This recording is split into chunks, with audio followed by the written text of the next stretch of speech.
my shorts.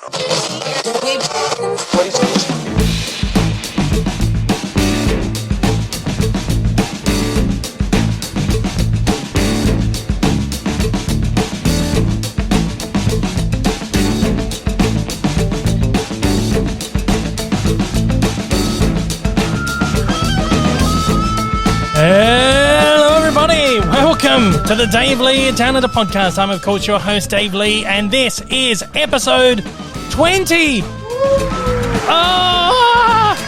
We've done it. We've done 20 episodes.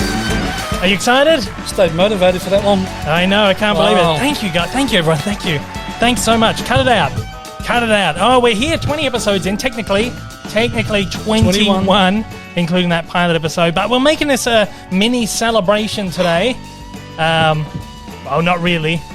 We'll celebrate at this beginning part and then we'll forget all about done it. We've Celebration. Done that. Celebration's over. Done. Thank you guys. Thanks so much. Cut it out. Don't have enough time for that today. We got a big show today. We got an enormous show. And I'm fired up. Ooh, look out. Dave's pissed off. I'm pissed off. I'm fired up because people have been pissing me off this week. I'm sorry. I'm not normally. I don't usually like to start a show on this note. But it's been a harrowing week over on Twitter, on social media, on everything. It's wouldn't know. I don't know about all that shit. You're not on it. You're not on Twitter. You're not on anything. Couldn't be bothered with that crap. You just you are so blissfully unaware of everything that's going ignorant. on, which is so beautiful, and I wish I could be, but it's been a crazy week. People, man, are just going crazy. So there's a bunch of stuff that people have been really annoying me with this week, and we're gonna go over all of that. Of course, I am here. I should introduce you once again. We're here with old mate Rick. The old boy. The old boy is back again. G'day, guys. Hope we're all well. Yeah. We are. Your first show back for a couple of weeks. Yeah. A couple of weeks. Good to be back in the studio. 3 weeks back or something like that. Yeah, it's nice to have someone in studio, as always. With the last few weeks, I've done like Zoom calls and stuff, which are always fantastic as well. But it's great to have someone in studio as well. It's good to be here. Yeah. I've really slacked out of my intro this week. Just to see you pissed off. That's to see me. I'm going to get fired up today. I'm sorry. It's going to be a fiery, spicy pod, guys. This podcast goes out on all major podcasting platforms: Apple, Spotify, Google, Amazon Music, Audible. The visual element goes out on YouTube at the same time, but also 2 days earlier if you are a patron supporter. If you're not a patron supporter, head to patreon.com/Dave Lee Down Under. You can support me for as little as $1 a month and get all that great access. You can find me on YouTube at Dave Lee Down Under, over on Twitter, Instagram. I always chuck links down at the bottom there if you want to write an email into the podcast, daveleepod@gmail.com. And if you're listening on the podcast platforms, what do we want? Only good ones. We only want the good reviews. So send in some good ones. We've been getting some good ones, really good ones recently. Have you? Like reviews and ratings and stuff. Been fantastic. That's because I haven't been on. Well, yeah, exactly right. Yeah, probably. And the music's going to round out in about 10 seconds now, which is good. 10, 7, 6, 5, 4, 3. There we go. There we go. All done. We're into it. Episode 20. It's good. Sorry, guys. We're starting on a real heavy note. I'm fired up already. We're going to keep saying it. But we're going to start off, as per usual, a little lighter. Although we've been in lockdown again between the last episode and this one. We went into like a mini, what do they call it, snap lockdown? They call it a circuit breaker lockdown. Yeah, snap lockdown. 5-day lockdown. 5 days. The last pod I recorded, was the Saturday morning. The one I did with John Flickinger from the Flick Pick. Great guy, awesome podcast. Yep. I recorded it with him, and I was saying to him that there was word going around that we were probably going to go into another lockdown. Because we can, if you've been following the podcast here in Melbourne, you'll know that we've had 2 major lockdowns, but then kind of in between and after, we kind of had these mini ones kind of pop up here and there whenever something in the community, like a bubble, starts to emerge. Right. So we had another community bubble kind of rise that they were a little bit concerned about. So they put us down in a 5-day lockdown. But yeah, when I was speaking to... I'd rather a 5-day than a 5-week. Oh, exactly right. It's good to jump on it straight away.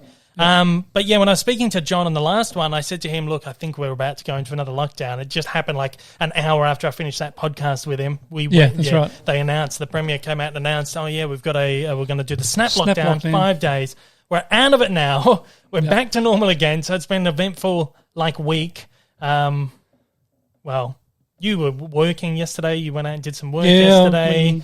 Which was shooting good. yesterday. Well, not shooting, but yeah, photography, yeah. And it's just been business as usual for me. Always, I'm in there editing, and then I get out every couple of days to go for a walk or a run or whatever. And it didn't feel like we were in a lockdown. It's just that again, it's just that thing where you can't go somewhere if you want to go somewhere. But luckily, I didn't need to go anywhere, which was okay. So yeah, we're out of that lockdown again. Everything seems to be okay. I've got 3 events coming up this week. Getting a little nervous to get back out in the public. Yeah, that's right. Well, we've got 2 film screenings. We've got one on next Monday. Following, and then one. What's the Monday that's one? For Judas and the Black Messiah, which is that Warner Brothers film. Oh, yeah, yep. It's being handled by Universal because they do the Warner distribution now here in Australia. And then we've got Raya and the Last Dragon for Disney on the weekend. And then there's like a Disney event thing that they're throwing for the launch of Disney Plus Star as well that I'm going to go to, which is going to be awesome. I'm very excited about that one. So yeah, like 3 events in a week is weird. It's like almost like, oh bam, we're back to normal, but I still feel your head's going to explode. I know, I'm feeling a little bit. I'm excited.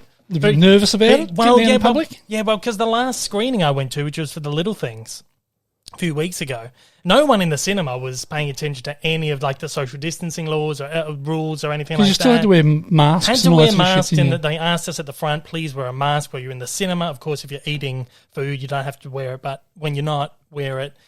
Make sure you sit one row.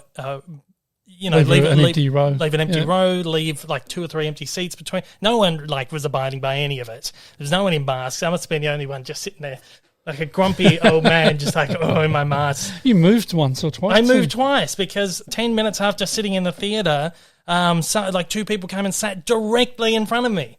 And at this point, this is like a 200 or 300 seat theatre. There's probably 40 people in there. They come and sat directly in front of me. I'm thinking, what are you doing?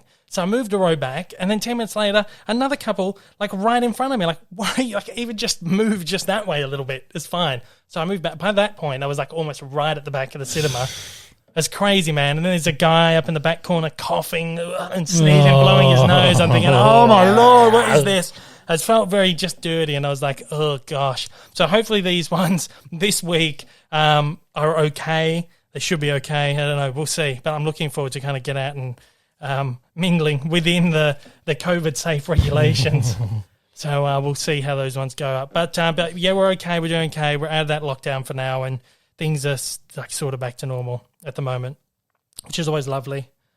Yeah, they're sort of normal. Sort of normal. I mean, again, at least you can get out and about. And yeah, it was looking dodgy for me. When did I work? Yesterday. The day after the lockdown. Yeah. So we had a 5 kilometre radius, and the studio I had to go to was about 25 kilometres away. Yeah. So I was going to have to get permits and all that sort of shit. That wasn't going to be an issue. I mean, the studio would have organised one for me, but didn't have to worry about it in the end. Which is good. Thankfully, so, yeah. Thankfully.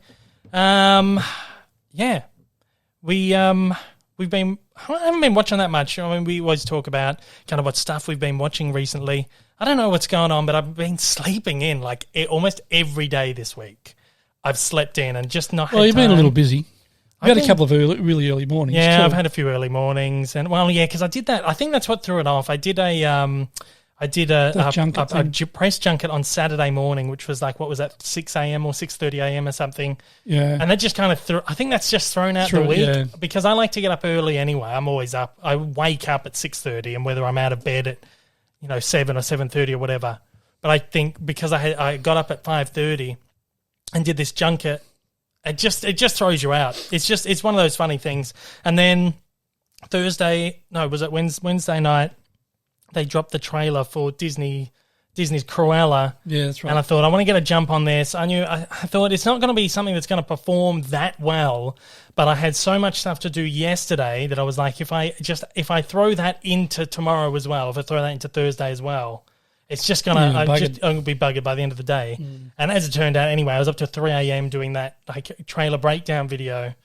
Didn't get up until I was up at 8, and then I did 3 cartoon news in the morning, and then I started working on my next Cartoon Evolution video. So it was a jam-packed day. So if I had thrown that trailer reaction in into that yesterday, I would have been exactly. done. I wouldn't have got half of the stuff done.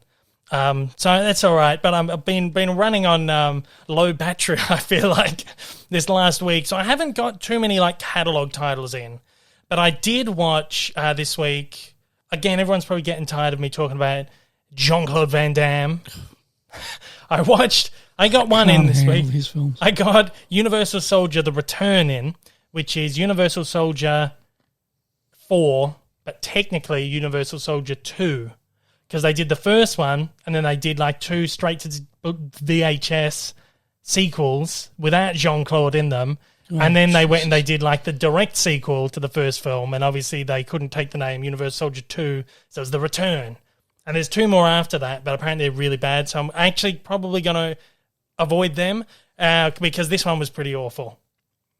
There's not too many of these that I've watched and said, well, I watched them, and you know if you've been listening that I think that these are some of the worst movies I've ever watched, but they're so fun. I just sit there and I'm laughing the whole time because it's so outrageous. Shocking. So outrageously bad that they're enjoyable. But this one, it was just, there've been a couple where I've watched them and I've been like, this is just so bad that I'm not even really having that much fun. No. And this one was one that... Sometimes it's going to be bad, but you enjoy it. But enjoyable, yeah. And most of his films so far I've found have been like that. There have been 1 or 2 that I actually thought were really good films. That were like, the story was good, his acting was like reasonably good in them, and that was Nowhere to Run, and the first Universal Soldier was really good as well. And I watched another one, I can't remember. But I thought they were quite good. This one was like, they took everything from the first one, they dialed up the action, they dialed up the explosions, there's like the cast is huge, and then it's just one of those movies where they just go all out, and because they have, it just becomes so much dumber and just so much worse, and I'm sitting there like, this isn't even that funny. There's one scene though, he has like a face-off with remember Goldberg from the WWF or whatever it's called now? Yeah. He was in it. Dude, we knew a woman that had a tattoo of him on her leg, I think. That's right, yeah. Remember? I think so, yeah. They loved him. And yeah, so he faces off against Goldberg in the film, and that scene was quite funny. But the rest of it was pretty average. At least it was only an 80-minute film. That's the only movie I've been able to get in this week. Awful. That's the only one. So I haven't seen JCVD either. No, but apparently it's quite good. Can't believe that. You bought that one. Yeah, I know. I bought it. You bought that one because you thought it looks be good. Terrible. I've heard it's quite good, that one. So I'm interested to see it. I'm interested to see that one. We've had that for ages too, haven't we? It's been sitting there for years, yeah. I watched a couple of... I got a couple in last weekend, over the weekend, because I'm not so, like... My schedule's a little looser on the weekends. I try not to work on the weekends if I can, but usually I end up working for a few hours. But usually in the morning, I can justify sitting and watching something for a couple of hours. I watched one called Children of a Lesser God, which is an older film, probably from like the 80s maybe. Yeah, probably. With William Hurt and Marlee Matlin. Was that Marlee Matlin? I'm not sure. I don't know. She's the deaf actress. She won an Academy Award for this film, and she's terrific in it.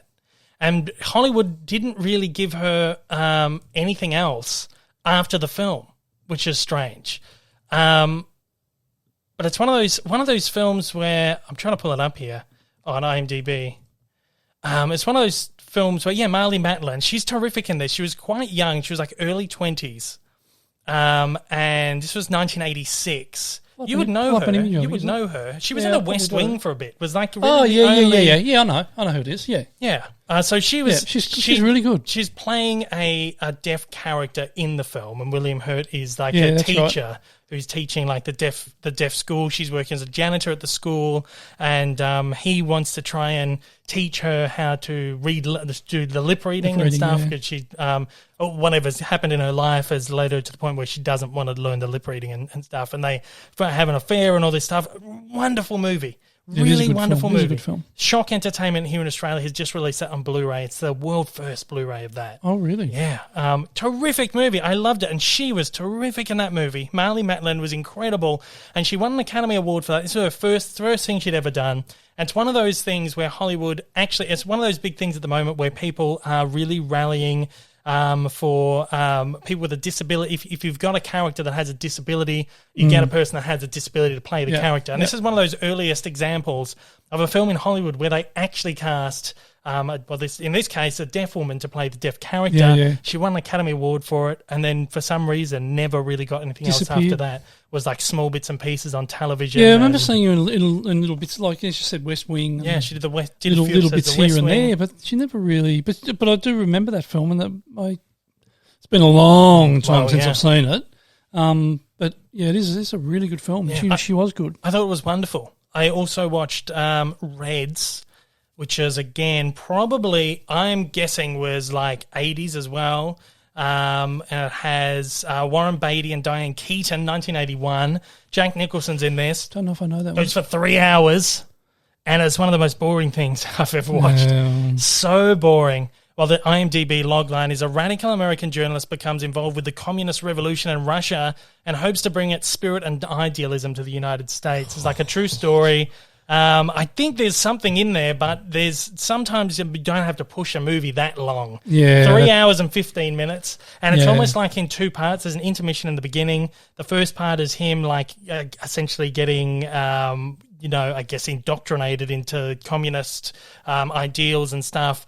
And then the guy published a book, and during the intermission of the film is when he writes the book and publishes it. And the second part picks up after he's published the book and is trying to bring these communism things into America. Right. Again, interesting story, and it's something I think truncated a little bit and make it like shorter. 3 hours. I was sitting there like, oh my Lord, like, and even half an hour into this, I'm like, oh, this is going to be a long ride. There's not many things you can watch long for that ride. long. So and stay, stuck with. Exactly right. I don't mind like a 3 hour epic as long as it's interesting, something entertaining. like, The Godfather or something The like Godfather, that. I'll watch Avengers Endgame, stuff like The Ten Commandments or Ben-Hur, like those big movies, I love them. I will sit there and I'll just watch them.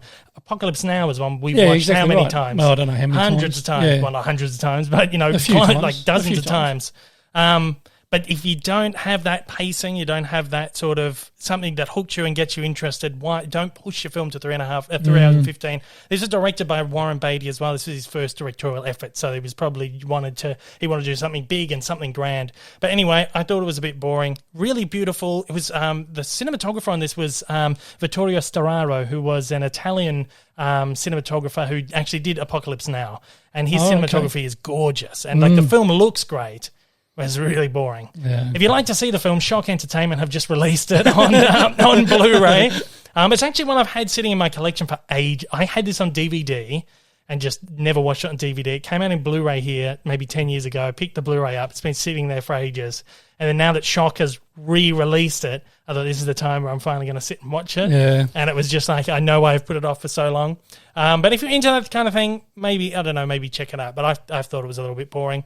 We watched Eastern Promises, which was the one with Viggo Mortensen. Oh, yeah. Awesome. It was good. So good. Yeah. It was like a crime. We watched a couple of good ones, haven't we? Yeah, we watched that one. And the same night we watched, was it called Savage? Which was that film about the New Zealand gangs, which was really awesome as well. That was great. Really cool. So we watched this like a crime, like gang crime thriller thing. Both really fantastic movies. Not as good as what was it called? Once for Warriors. Once for no, Warriors. it pulls its punches a little bit, doesn't it? It doesn't quite. Yeah, get Once there. for Warriors was one of the most brilliant Kiwi films I've ever seen. You just know that it was going for it. It was like trying to get there, but you can't. Just pulled short slightly. It's like it's pulling its punches, but it was still good. Really good. It was a really good film. So that one's just been released on Blu-ray by Madman Entertainment. Mm-hmm. And Eastern Promises has just come out from Umbrella Entertainment. Oh. So I would definitely recommend both of those films, both really fantastic.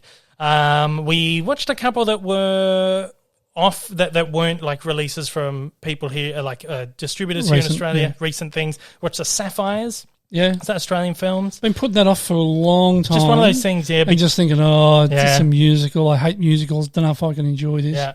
But I actually enjoyed it. Well, I kept telling you, it's not like a traditional musical. It's not a traditional, no, exactly right. But it was actually quite enjoyable. But I was like, you know what, I'm putting this on. I thought I'm putting it on. We've been trying to get through some Australian films recently, and this is one that was just sitting there, and I thought, you know what, we're just going to watch it. really fantastic film. Yeah, which was beautifully shot. Oh, amazing! And some of that outback scenery was gorgeous. So it's about a trio. There were four. Quartet. Pardon me, a quartet of Indigenous Aboriginal girls. Three were sisters and one was a cousin. And a cousin, Aboriginal girls, and they're sort of recruited by this down and out of his luck. I guess showman bingo sort of thing. caller, basically. Bingo caller, played by Chris. What's his name? Chris O'Dowd. Yeah. And he sort of recruits them to really enjoyed him in that. He's amazing. I think he's great. I think he's like really sort of underappreciated actor. And he's not in enough. I don't think he's in enough. But he was fantastic in that. And I think he's probably fairly niche though. I think so, yeah. He's one of those guys that just kind of pops up in little bits and pieces. Yeah. Like he was in that IT Crowd. I didn't like that show, but I liked him in it. It's one of those things, just one of those actors. And so he rounds up these girls and says, come to Vietnam with me. This is during the Vietnam War. Says, come to Vietnam with me and we'll put on like shows, do that, like the touring thing where they have like the the variety show thing for the troops. For the military, yeah. And yeah, just really wonderful. And the cast was great too. Deborah Mailman, Australian legend. She's great. Everything she does. Jessica Mauboy, her voice is just incredible. I don't think I've ever really focused on just her performance in the and she's incredible. And it really showed. Well, there was a couple of the other girls were singing. Oh yeah, and then she took over and was like, my God, night and day. And Miranda Tapsell was in it too, who is really wonderful. We watched another film with her in it recently, Top End Wedding, which I really enjoyed as well. Yep. So that was a great film and one that I've heard for years and years. This is so good, and we finally watched it. I really loved that.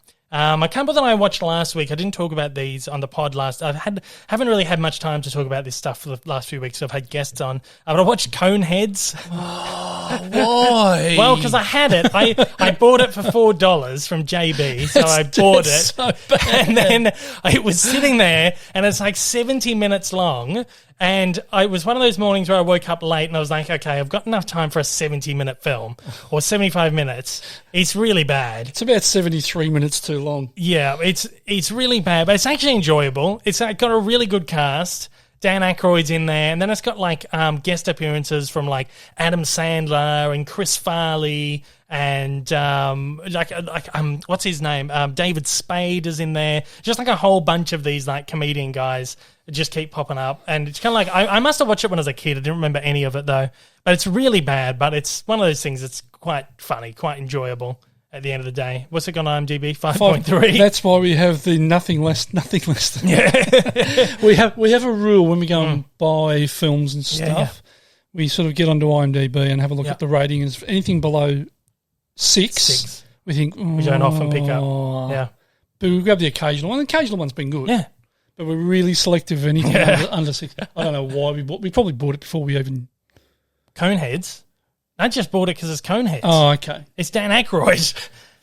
And it's $4. It was like $4. I was like, I'm just going to buy it. I think it was on Amazon. They did like a fire sale thing. I was like, I'm just going to get it for $4. $3.95 too much? It's all right. It was all right. It passed my morning with something a little bit short. And I also watched Rollerball, which is James Caan. It's a bit tragic, that. Yeah, I didn't like it. I didn't really like it. I watched Thief with James Caan. It could have been actually a really good film. Yeah. But I thought the pacing on it was terrible. Really questionable. Slow. Yeah, it's weird because I watched Thief a few weeks before that, which is a James Caan film. I've been raving about it since then. Awesome movie. Yeah. Director Michael Mann's first film. Incredible. And I watched that. I loved it. I was like, I'm feeling in a James Caan mood. I've got Rollerball here as well, which has been sitting there with Thief for ages. They brought them both out together sort of at the same time. So I was like, I'm going to watch Rollerball now. The scenes which is like actually the rollerball game, it's like this like like it's set in the dystopian future, and the game is like, I can't even explain the game. They're on like roller skates, going around like the circuit. What's the circuit called? Like the I don't know. But an arena, just like an arena, but it's like a circuit sort of thing. And then it's like there's a ball. So there's like a ball and you're on roller. I don't know, but it's full contact. It's full contact, and like people die. And they used to have.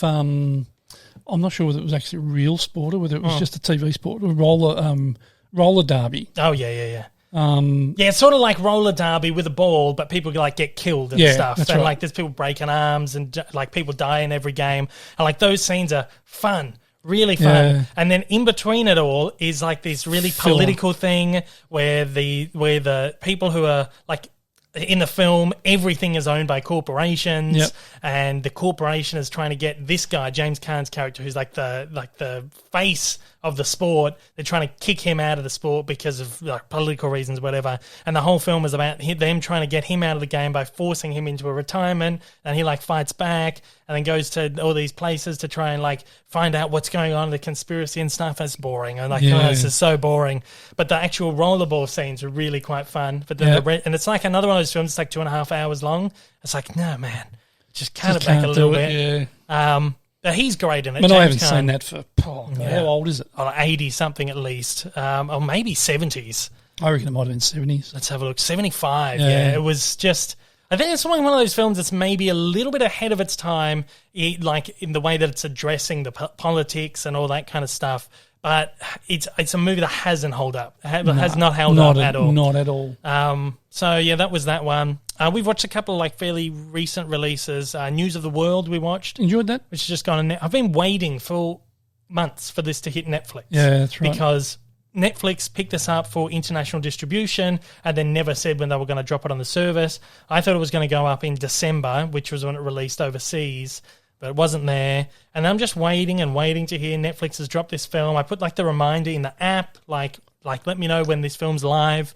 And then I find out like last week, it's been up for like 2 or 3 weeks already. I'm like, how did I not know this? So I finally watched it. I really enjoyed it. Tom Hanks' first Western film. And the young girl. Was very good. Was that her first? I'm not sure. I think so. I think it's at least maybe her first like major thing. She's up for all kinds of awards at the moment. And she's kind of like Haley Steinfeld in True Grit. Yeah, exactly. Yeah, exactly. Really great, really fantastic performance. And she's only about she's 13, very young, 11 13 or something. Yeah, I think Haley Steinfeld was 15 maybe in True Grit. So it's a similar kind of performance, but really fantastic performance. She deserves any kind of award she's gone up for.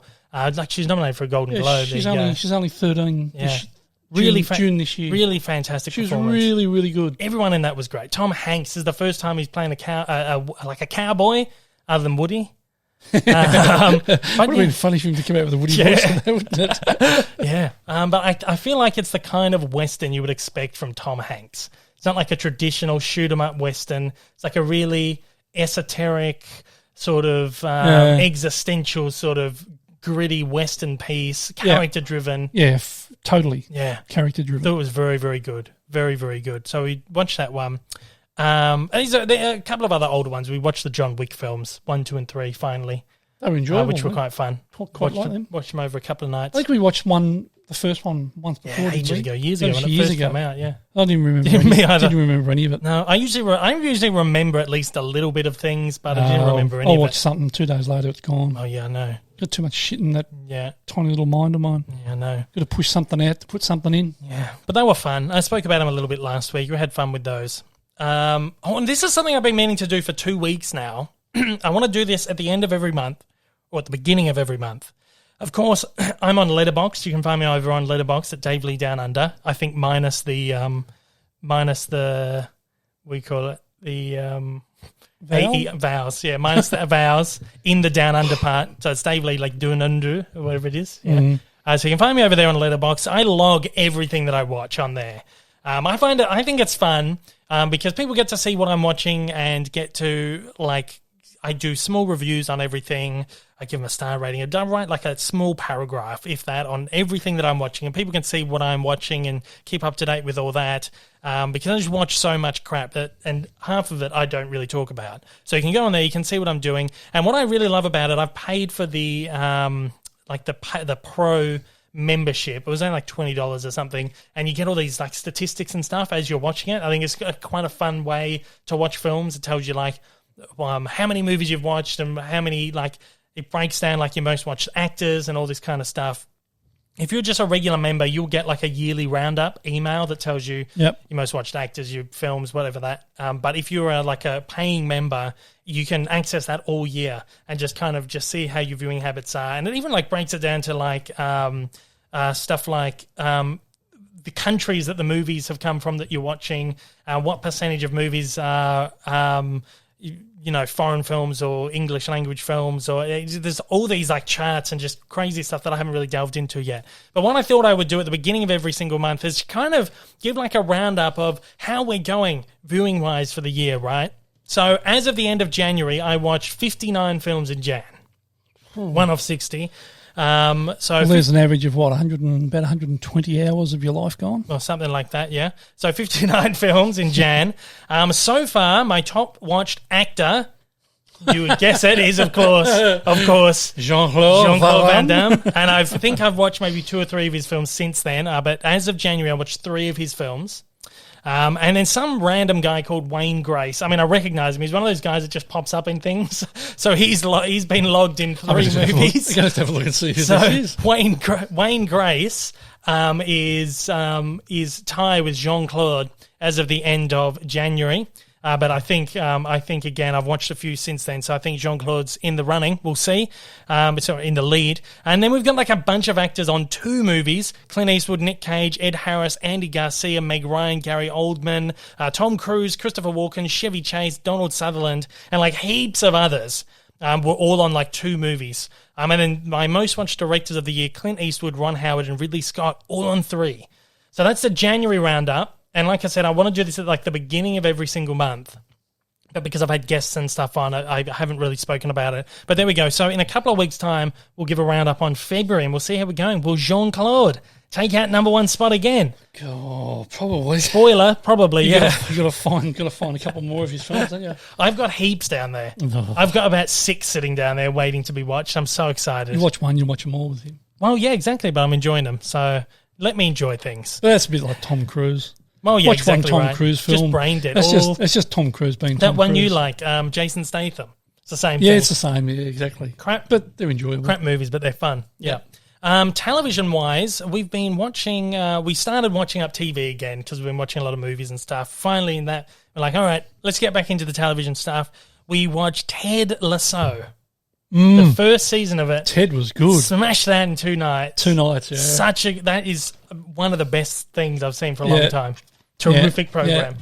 Yeah. It's got a really good feel about it. Yeah, just like uplifting and happy and innocent and just. It's comedic. It's there's a bit of drama in it and everything. Bit of romance. Yeah, all of that stuff. They say each good film or whatever's got to have romance, drama, comedy, everything. It's like a mix. It's so good. Yeah. The cast is fantastic in it.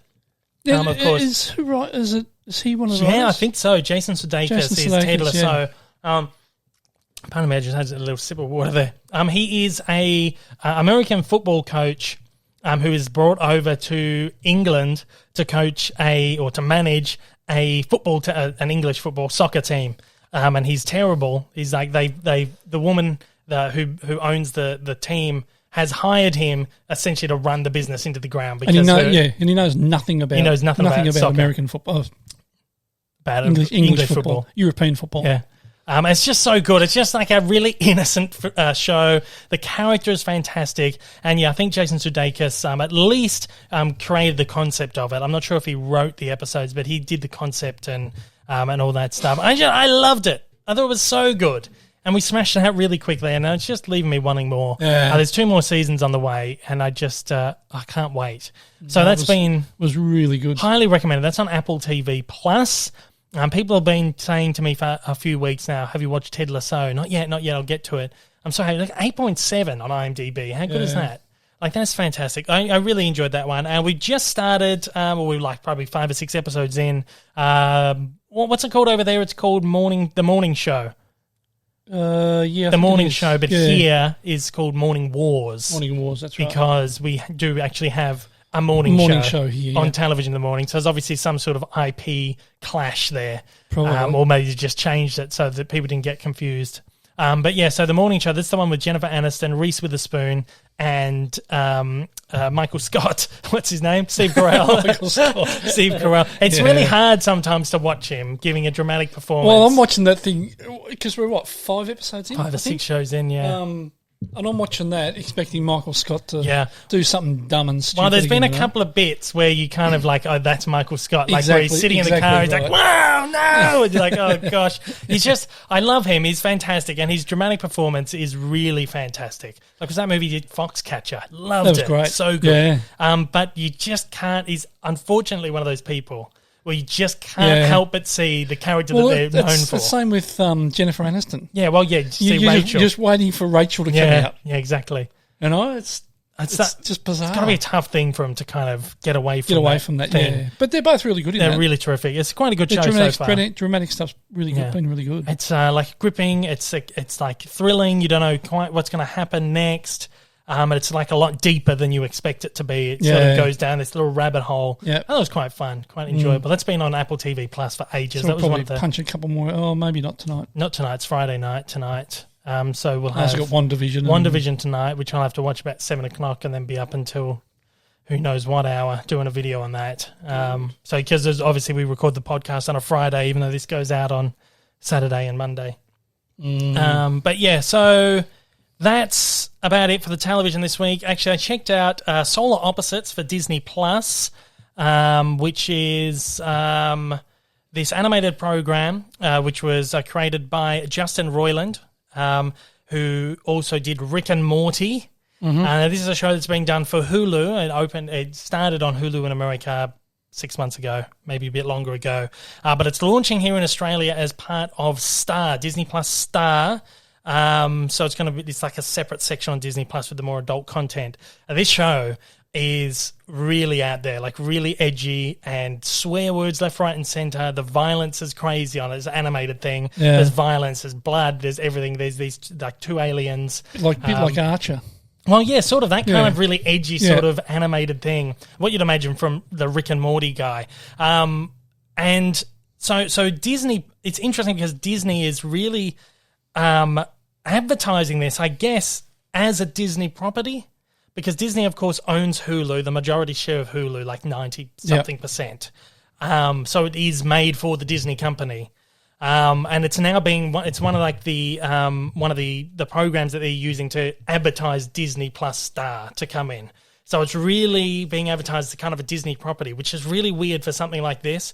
I got a chance to speak with Justin Roiland, as well as two of the stars from the show, Thomas Middleditch and Sean Giambrone. I don't know if that's how you pronounce his name, Giambrone. Better than I could have done anyway. I'm not sure. But I got to speak to them over the weekend. Unfortunately, it was another one of those ones which was like it was a press thing where I'm not allowed to release the audio or the video. So I'm going to give you a little quote here. I thought this was quite an interesting interaction. I spoke to Justin Roiland and I kind of just asked him about what it was like to produce something like this, something so edgy and so out there and violent and sweary, or, you know, cuss, did you say in America, cuss words, cursing? Yeah. And I kind of asked him what his thoughts, well, producing something like that for Disney or something that's being advertised now as a Disney program. And he said must be odd doing something for Disney, but it's... Yeah. But it's not Disney. Yeah. So he said to me, I've got a quote here. I'm allowed to publish quotes, but I couldn't release the audio. So his quote was, that was my question to him. He said, wow, that's crazy. So I found out about this like 5 days ago, I think.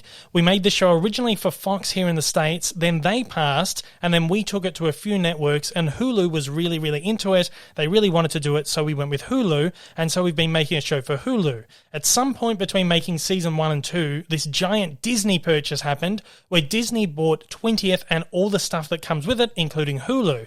So this is new, man, us being part of Disney Star. The fact that you're telling me it's actually hitting me in a different way, just hearing you say that, it's like, oh, wow. So it's being marketed as a Disney show. I'm like, wow, so yeah, this is under the Disney umbrella. I will say we're just going to continue making the show the way we made it before, and so far it's the same process. Like, we're still able to do the same kind of content. I haven't yet seen if this is going to have any impact on how insane we're able to be on the show, but I don't think it will. I think that Disney Star is a very separate thing. It's also going to have a bunch of other content that's maybe a bit edgier or different than what you would see on the other sections of Disney, but I guess it's kind of cool. I mean, being that the show is so edgy and so crazy, it's kind of neat. But like you said, that Disney is embracing that is really cool of them to do. I think it's smart of them, actually. But yeah, it's weird, it's weird the way you pitched it. Oh, sorry, it's weird, you've pitched it in a way to me that I never thought. So I thought it was a quite interesting little collaboration, interaction there. It's, of course, the co-creator of Solar Opposites, Justin Roiland. And the thing I really like about doing interviews is I just love speaking to creative people. And I get a real buzz out of speaking to someone who's created something, and whether that's created a film or a TV show or created a character within a film or a TV show. And if you see my interviews, I'm always just really keen about their process. I don't care about all the auxiliary stuff, the external stuff, how is it like to do that? How's it like to work with this person? I always like to kind of get in. In some cases, this is probably the only chance I'm going to get to speak to these people, and it's like I got 5 minutes with them. I just want to know about their process, And I always like it when there's this little spark where you say something to them where it changes their perception of their work or what they're doing, or they have like this strange little epiphany. And to hear him say, oh, wow, the way you've said it to me now is just, I've never thought about it that way before. And that's what I really love about being able to speak to these people, because you can have some sort of, in such a minuscule way, you can have some sort of impact. Yeah. Not so much on their work, but in their process, the way they think or whatever. And stuff, and there's been a couple of things where I've spoken to a couple of people where you see in there and they say, oh, wow, I've never thought of it that way, or thank you for saying that, or, and that's, I think at the end of the day, that's the thing I love about doing that, about most of all. So Disney Plus Star launches this Tuesday, so tomorrow, the day after this podcast goes out, the 23rd of Feb, and that's here in Australia and across Europe, and it's going to Latin America, but I'm not sure if it's launching in Latin America this month. I think it might be a little bit later, but I'm not too sure on that. So yeah, check out Disney Plus Star. There's a whole bunch of stuff on that. We did a show like 3 weeks ago where we broke down a bunch of stuff that's going to be on it, movies, TV shows. Right. A lot of stuff from ABC, Touchstone, Hulu, all that. So really, really, really good. I enjoyed that. There was a really great little interview there. Unfortunately, I couldn't release it, but there's the quote. Do we do a... Oh, no. Didn't give you a chance. I didn't even give you a chance to pick up the hat. Doesn't matter. It's the Deadwood update. Nothing to see. Nothing at all. Move along. We haven't done another one. We've given up, I think, at this point. We have been watching WandaVision, though. A few weeks ago, I had you on. I asked you what you think about WandaVision. This was after like 3 episodes where the show was a little bit weird. They were doing the sitcom thing, and it was just a bit different. A lot of people were on the fence about, well, what's this show? Now that we're up to episode 6, how are you feeling about it? More connected. More connected now. Yeah. Now that it's moved on a bit, it was sort of hard to figure out what they were doing with those first 2 or 3 episodes, and then it got to episode 4 or something, 4, and then things started to happen, and you think, oh, okay. And the last couple of episodes have been really quite good. Yeah, well, so I'm looking forward to tonight's one. It's getting more like Marvel-y. Yeah. It was just a bit. The way they started, and now you look back, you can understand why they did it the way they did it. Yeah. But seeing one episode a week made that hard for me to watch, and I got to a point where I'm thinking, I don't know if I can stick with this. It's just well, it's funny because I've seen a lot of people say the same thing. Where you see people in comments on Twitter or whatever, where they're saying, I dropped out after 2 episodes. Should I get back into it? They're saying all these people like talking about the crazy stuff that's been going on the show, and like, oh my, like I need to get back into this. And it's funny because I read an article that said the views on the show have skyrocketed since like episode 4 or 5. Once it's broken away from that. Apparently, it debuted quite soft. Didn't fail. It didn't like low views. It debuted quite soft, apparently. So I can imagine. You can get it. But now that word has got out, this show's actually moving towards a more familiar territory, more Marvel-y, more people are into it, and I think, well, like yourself, more connected. And those first couple of episodes, they were only 22 or 23 minutes or something. Shows, and that was purely because that was the length of the sitcom back in 50s, 60s, 70s or whatever. Yeah. But now they're, what are they, 40 minutes or something? It's like pushing 40. I think tonight's one's supposed to be like 50 minutes or something. Oh, great. Well, the last 3 shows are supposed to be like an hour long, so I'm guessing probably about 50 minutes with the credits and all that stuff. But you can sort of, I can understand why people dropped off it. Yeah, I get it because I got to a point where it's like, but then I I thought to myself, no, just it. put trust in what they're doing because they haven't let us down. All the Marvel stuff has never let us down. No, exactly right. Well, like Nick Cage, maybe. Nick Cage? Not Nick Cage. It was called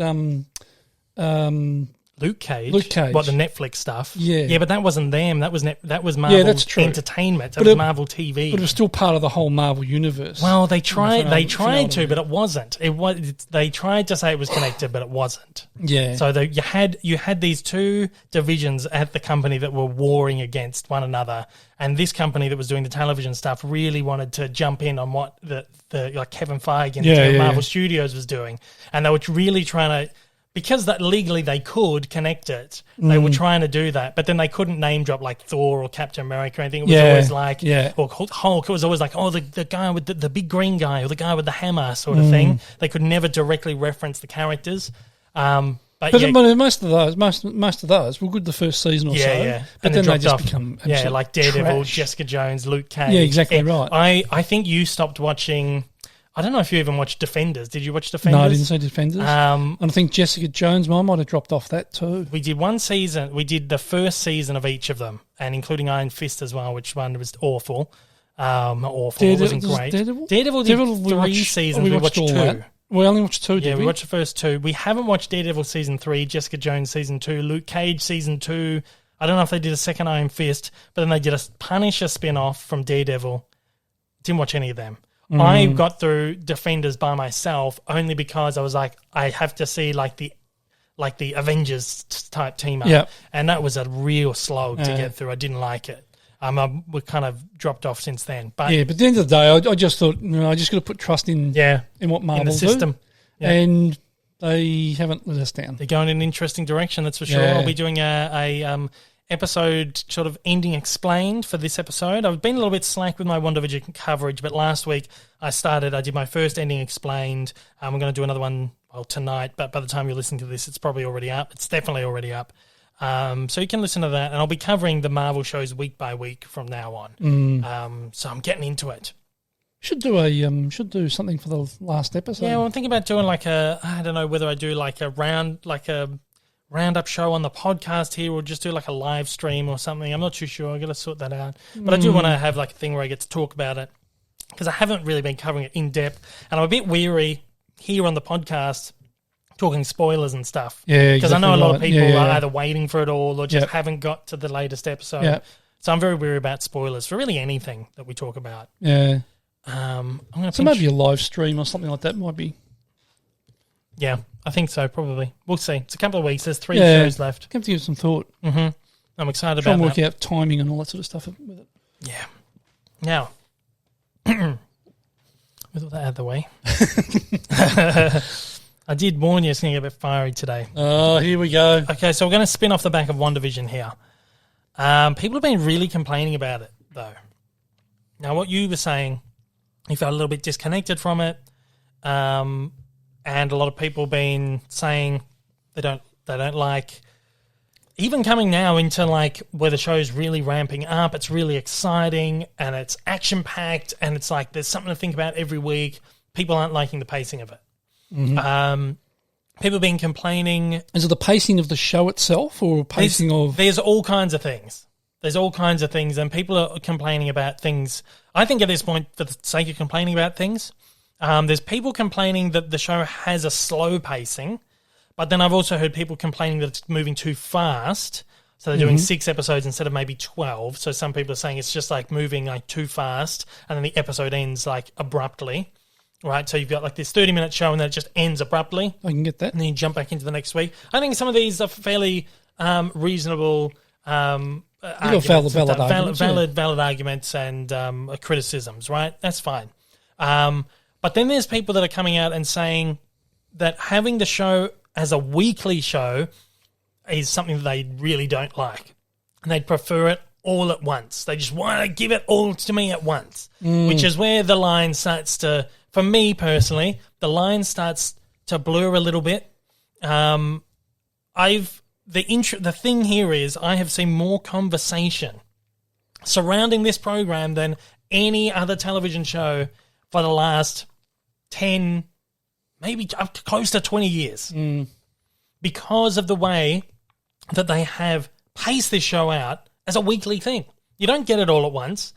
You get a little bit at a time. You get just a little bit here, you get this little bit here, you get this little bit here, and week by week, you're just thinking, what's going to happen this week? I can't wait. Wake up in the morning, I'm like, 3 days left to WandaVision. I wake up in the morning, yes, WandaVision tonight. I'm excited to see what's going to happen next. Like, if you think back, the big, cultural moments in television. Who shot JR back on... Yeah, exactly right. What was that on? Dynasty. Right? Who shot JR? The main character of the show got shot, at the end of a season, and then people had to wait for a year to find out who shot JR. Who's the father of Rachel's baby and Friends? That was a thing they dragged out over 3 or 4 shows. Who was the father of Rachel's baby? You've got stuff like there's an episode of The West Wing where the series ends where there's a sniper on the building. That's right. And the episode ends with this title saying, who's been shot? So you had to wait a year to find out who got shot by the sniper, right? These are big cultural conversations that you don't really tend to have anymore. I mean, you've got cliffhangers at the end of seasons, but from episode to episode kind of things, you don't get that anymore because everyone gets everything all at once. And you might have only watched 2 episodes of a show, but your mate down the road has sat and binged the entire 6 to 12 episodes over a night or over a weekend, right? And you're kind of behind a little bit. But back then, and now what we're seeing with WandaVision again, is that there is this cultural conversation where everyone is up to date. Everyone is talking about what is happening, right? What's going to happen next week? What's this? Theories. People trying to dig up spoilers and leaks and stuff like that. And people just you're just going out of their mind. This is the most talked about show on the internet right now. And it is the most watched program on any platform right now at this moment. Yeah. Because everyone's just getting in on this. Everyone's talking about it. Everyone's excited about this. That sort of tells you that them releasing 1 episode a week is working. Exactly right. Now, and that's one thing I used to enjoy about a lot of the stuff that I watched years ago was, you'd be thinking week to week what was going to happen. Yeah. Or you'd watch something on, say, a Tuesday night and you'd go to work on the Wednesday morning and there were half a dozen other people that were watching it and you'd sort of stand around the water cooler and down the corridor. Well, I am in multiple group chats on Twitter and whatever else. I'm in one with a couple of my friends. I'm in one with a couple of, a group of YouTubers. Yep. And I'm in another one with my cousins. Cass and Rob. Yeah. And these chats are always going off. I'm constantly looking. I reckon if I look at my phone now, I've probably got I've got Twitter's going off because people are chatting and it's almost constant. It's almost 24 hours people and I'm just constantly getting theories and what's going to happen here? I'm excited to do my review. I'm this is what I think is going to happen. I've just seen this article. Look at this. This interview with Paul Bettany, who's given a really cryptic clue about some actor that's going to be on the show. And it's this conversation that I haven't seen for a long time. I wake up in the morning, I've got 100+ notifications from this YouTuber group chat that I'm in with a bunch of people from the States. And there's a couple of people in there, I think, from London as well, from all around. And there's just constant chatter going on. Because we're from all parts of the globe, there's always something going on in that chat. And like I said, I woke up this morning, there's over 100 chats in this group. And most of it, 90% of it, is about WandaVision and just people chatting theories and stuff. And I haven't seen this for a long time. The only thing I can think, I've told this story before, when Smallville was on, and I was a kid, you'd watch it in the evening, I'd get on the phone, I'd ring up my mate Lockie, and I'd be like, how good was it? This happened. What's going to happen next year? So what's going to happen next week on the show? And then we'd be like, there's hints, Lex Luthor, because he starts as Clark's friend in the show. He's going to turn evil next episode. Like I'm talking season 1, we're like, Lex is finally going to go evil next episode. It's finally going to happen. Season 4 or something. He finally turned evil. But you're waiting and you're waiting for these things to happen. It's just such an exciting way to get into any kind of media. It's just the cultural conversation that is happening over this thing. You don't get that on shows that go on streamers. Yeah, Stranger Things and stuff like that. There's big conversations around it. It dies off after a week. It's up and it's watched and it's gone. There's no theorizing. There are some things I enjoy watching that way. Well, yeah, of course. I was going to say that. That's fine. But binge watching is fine.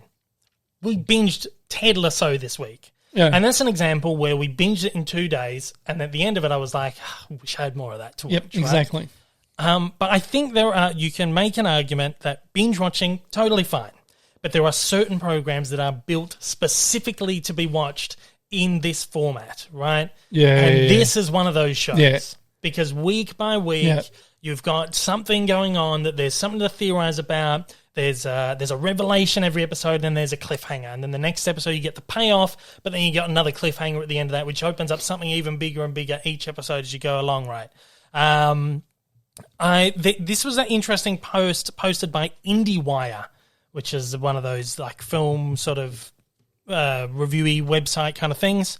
The guy on here writes, after 6 episodes, WandaVision still feels far too much like an inflated feature film that just keeps dragging out its story via inconvenient weekly installments. Everyone just railed on this post, right? And it just makes me think like inconvenient weekly installments.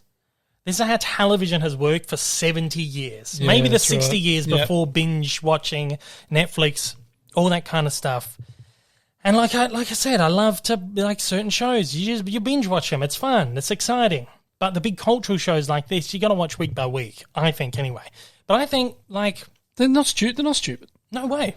I mean, Disney and Marvel, and that, they're not stupid. They know what they're doing. They know why No, they've exactly done it. right. And they knew, Exactly right. They knew that this was going to happen. You can't tell me about they this every didn't week. know. People are uploading a video every single week. And what's going to happen explained. when they drop the next? Yeah. What's the next? Falcon and the Winter Soldier. When they do that? 1 week later. Same Gonna thing is happen going to again. happen. 1 week after that. Loki. Yeah. Same. You're going to be talking about Marvel every single week. You know how many people are going to sign up? And what's going to Disney happen Plus? is if those series start off the way WandaVision do, people will stick with it. Oh, Because I think, absolutely. okay, there's going to be a payoff. Yeah, exactly right. The inconvenient weekly installments are what really got me. Now, maybe I'm starting to show my age here. I'm turning 30 this year. So it's at the point where I'm starting to feel like, all right, the world's changed. Yeah. I'm at that point where I'm the grumpy old man who's looking back and going, things have changed since I was a kid. But TV has worked this way. Your generation is known for being the now generation. Yeah. You want everything now. Yeah. And you don't want to have to wait for it, and you don't want to have to work for it. And I feel like a lot of that has to do with technology, how it's evolved, how we've got streaming and stuff. Exactly right. And this binge model, as fun as it is for certain shows, has really been to the detriment of the way people view content. Yeah. Or the way people view shows or movies or whatever. Yeah. It's watch it now, it's consumed, it's done, you don't think about it. Consume something else, consume next thing, consume the next thing. You don't really think about it. It's about instant gratification. Instant gratification. So this whole inconvenient weekly installments really rubbed me up the wrong way because I think about the X-Files, right? Yeah, Which was there was like full season shows. Yeah. So you think 10 years ago, every show was 24 episodes long. X-Files was a show that went for 24 episodes. And there were 2 kinds of episodes you'd get from the X-Files. One was called Monster of the Week episodes, which was always just like a random mystery that they go off and solve with just some random monster or like just crazy alien or just some sort of mystery. And it didn't really have much connection to the rest of the It was just story. about kind of world build, sort of like creating the external world. And then you had the mythology episodes, which were the ones that really delved into like the alien abductions and the character work on Scully and what was his name? Mulder and Scully. It really delved into the character work and really established like the overarching story that happened across the X-Files. Can you guess how many mythology episodes you had in a single season in the X-Files? Oh, I don't know. 2, 3 maybe? You had Probably only 6 to 8. 6. Half a dozen Yeah. in a 24-episode season, and you got 16 to 18 Monster of the Week shows. Oh, God. So, if you do the maths on that, you would watch a show over 24 weeks. It's almost 6 months, like 5 or 6 months worth of television. You'd be sitting there watching this story play out. Literally 75% of that was filler. Yeah. Filler material that you would be waiting like 3 or 4 weeks until you got that next mythology show. The show that actually, But it didn't drove the feel plot. that. It didn't feel like that. Never though. felt that way though, because you're just watching this thing, and at the time you don't think about it. But then I hear someone who is complaining about a 6-episode series. Yeah. 6 episodes. It's like 6 hours of content.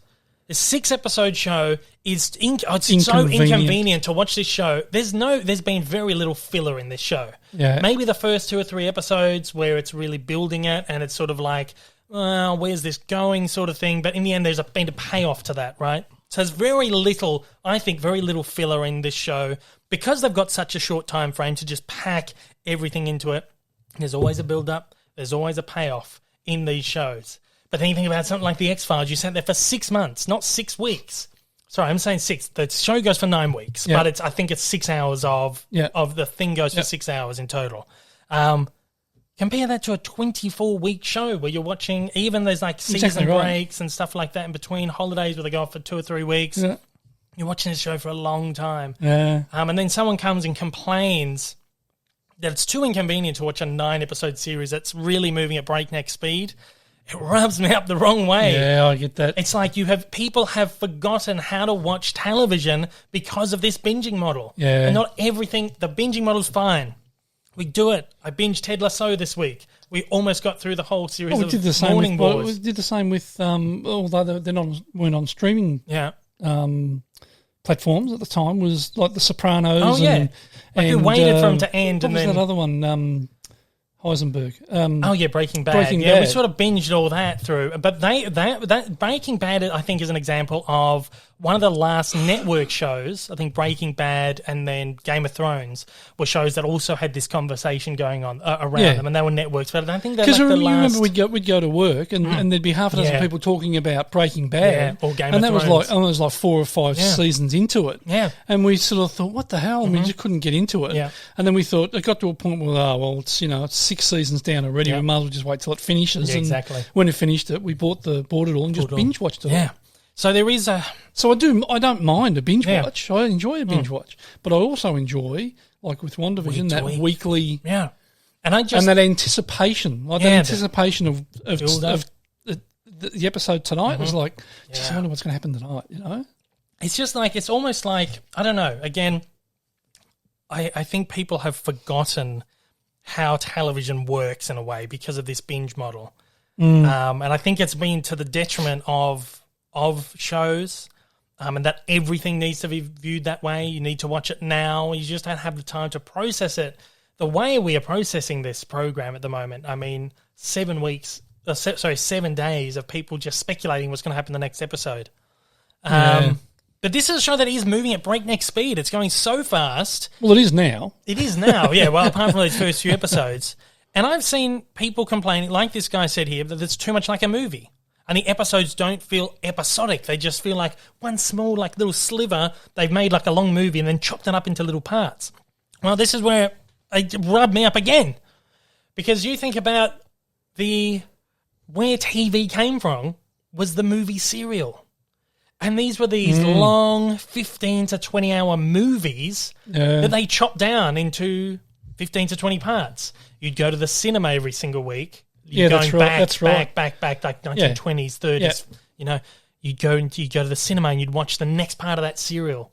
And there was always a payoff and a cliffhanger. Oh, literally. Like a lot of the Westerns would end with a guy falling off a cliff and grabbing onto the cliff. Will he survive? Come to the next part next week. You go back to the cinema and you'd see the next part of the Serial. Yeah, that's right. And by the end of it, they would usually cut that Serial into a film. So it might be like a 2 or 3 hour film. You've sat through this, because these parts were probably 5 or 6 minutes long. So it wasn't like a 15, 20 hour film. But it was this film that they were able to chop into 15, to 20 parts.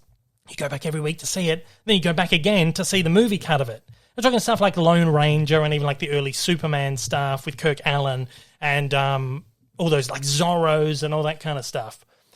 This then got this kind of formula of you have a cliffhanger, you have a revelation, cliffhanger, revelation. It's this one story that's been chopped down into many parts. This then leads to radio serials when radio comes into television. Yeah. So then there's radio plays. Yep. And each week it's the same thing. When television comes in and television becomes the main form of home entertainment, or really the main form of entertainment at the time when it comes in, they adapt that formula again. Yeah. From the movie serial to the radio serial to television serial. And that is what then become television programs. So now people are saying, oh, you've made a long movie and you've chopped it down into parts.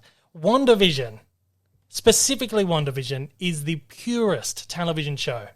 Oh, for sure. We've had for a long most definitely. time. Most It's definitely. a television in its pure form because it is. It's a Marvel film. Yep. If we've got this 6-hour Marvel film, it's just chopped down into little parts. And the worst part is, yes, it moves at breakneck speed and then bang, it ends. And the end of the episode, you're like, oh, how's this ended already? You're like, you feel like you're watching a movie and you're really into it, and then it's like, bang, you're like, shit, it's finished, right? They've got to wait. And I think this show, the way they have done it, is brilliant. Marvel knows what they're doing. Kevin Feige is the best producer in Hollywood right now. I think he's the best producer we've had in Hollywood for a long time. A very long time. Yeah. Of the modern age, Kevin Feige. He's the man. He's going to go down in history as one of the greatest producers of all time. Yeah. You talk about like Cecil B. DeMille level, like we're talking about this guy in the 1920s who were making big epic like films, like big epic, like 2-3 hour epic productions, silent films and stuff. He's on this level for me, and the way you see that he has shaped film with the Marvel Cinematic Universe, the way they have shaped what the face of cinema is now. And the way people build, again, you could see pros and cons of this, but the way he has changed franchising, has changed character IP, the changes that we've seen in cinema in the last 10 years of the Marvel Cinematic Universe is akin to what George Lucas did with cinema after Star Wars. Yeah, I can see that. I see what you're saying. It's this next sort of level. I think he's going to go down as one of the greatest producers in history. And again, I've said this on the podcast, Ben Affleck, who was over at DC doing Batman, was on the record not long ago saying, I think Kevin Feige is the best producer in Hollywood right now. He said he's the only producer that could come to me and say, this is going to work, and I'd believe him. Yeah. So... Well, nothing's failed for him. No. Really, right. has it? There's been a few things that have been a bit, but, at the beginning, but you're always going to have, it's always going to be hit and miss and whatever else. But he's certainly hit on a formula, hasn't he? Absolutely. He's hit on a formula that worked, yep. And he's stuck with it. And how many people are trying to copy that formula now? Yeah, exactly right. Not only DC, the whole but DC universe. Like how many people are trying to do, like Universal tried to do their Monster Universe, which failed. Mm-hmm. And then you've got these, like Hasbro is trying to do a Hasbro universe. You've got the Godzilla Kong universe, which is actually going quite strong because they took the model where they went, give them their own solo films. 6 years later, finally got Godzilla vs. Kong, after 3 movies. Yeah. You finally got the big payoff film. Don't do what DC did. You do Superman, and then bang, you do Superman vs. Batman, right? That's going on another tangent. But I just think WandaVision is television in its purest form, and I think people, because of the binge model, people have forgotten how to watch TV. Oh, yeah. I understand. Or forgotten where television has come from. Yeah. And again, that whole argument with this is just a long movie cut down. Of course it is. That's how these things work. Yeah. Even the Netflix shows are like this. Queen's Gambit, which we watched, we binged that one, right? How many episodes was that? Like 8 episodes or something? Something like that. That has been nominated for a Golden Globe as a television film. Not as a TV series. It wasn't in a TV series. Has it really? No, it was nominated as a telefilm, as a telemovie. Yeah. Wow. It's literally what these Netflix programs are. When It's a movie. you think of it, it doesn't matter what the series... I mean, you even look at things like, I suppose, Friends. Yeah. At the start, they would have mapped all that out. Oh, yeah, absolutely. Right, from season to season. Yeah. So they would have said, okay, well, here's where we start. This is where we need to finish it by the end of the season. And they would map that whole thing out. Yeah. So that's the same thing. Yeah, exactly right. It's like a big, long movie that you then chop down into and little then they'll bits. start the next season from where they finished off that one and think, okay, we've gone from there. Now we've got to get to there. But they would have known that at some point they're going to be here. Yeah. They're going to be, 8 seasons down or whatever it went for. And they need to be at a certain point for that. Yeah. And they would have changed and moved it, obviously, throughout the years. But every TV series is like that. Every TV series. The only difference now is you don't have all that filler stuff. That's why these shows are so much shorter now, is because you don't have those 16 episodes of nothing. Yeah, that's to right. To get to the main, like the meaty stuff. It's all like important stuff. So anyway, that's my thoughts on all that. Yeah, no, look, I don't disagree. Like as I said, I enjoy a binge watch. Yep. Me too. And I also enjoy a weekly episode. I think, depending on what it is, I think it needs to be taken. Yeah, exactly. Like show by show, and on a show by show basis, you got to depend. the binge model's fine. I mean, that's where we're going now. That's what the future is going to be binging, stuff like that forever. But I think Disney and Marvel are very smart of bringing that old formula back because there are some shows that do work in that. Do work, and you might say it's a marketing ploy. Disney just want people talking about it. There's no doubt about it. It definitely is. But they have crafted this show to be watched in this format. Yeah. It's almost like Disney's gone to them and said, we want this show, it's going to be week by week. You know, we want to capitalize on people just talking, like big conversation over this show, whatever. And Kevin Feige's gone, okay, we can do that, but we're going to make sure that we build the show in a way that it can be watched week by week. And it's a business decision as well. Yeah. It's to get you to keep paying for... Oh, exactly. Well, yeah, exactly right. You have to keep for paying. The streaming you have service. To keep paying week by week by week. But, I mean, what's Disney Plus? How much is that? It's going up this week. I think it's like... It's only cheap. It's only like a few bucks, $10 or something. I don't want to be wrong, but it has... I think at the moment, it's only... I think at the moment it's like $8 or $9, but they're putting it up by a few bucks a month now, which is not a lot of money for no, exactly right. A whole gamut of bloody of entertainment. Well, they're doubling the output with Star this week, so that's why they're putting the price up, which is fair. Yeah, exactly right. I think so. So so that's designed. Not only is it designed for being the TV show. It's designed to keep you engaged on their streaming service and paying for it. That's what TV shows were anyway. Exactly the networks were having to get the ratings every week. I mean, you look at Foxtel. Yeah. You know, we were paying for Foxtel. I'm not telling you what we're paying for that every bloody month. Yeah. It's cost me a fortune. Mm-hmm. And it all used to be ad-free. Yeah. Now, it's an old TV format. Ads. Yeah. You know, you'll have... In a half hour episode of a show, you'll have 2 ad breaks. Yep. That might go for 3 or 4 minutes each. Mm. You know, so here you are, you're paying for it, and they're also getting advertising revenue. Yeah. Whereas on these streaming services, you're paying for it, but you're not getting not getting ads and all that sort of stuff. That's an example of an old model that we can get rid of because it doesn't work. Yeah. Right?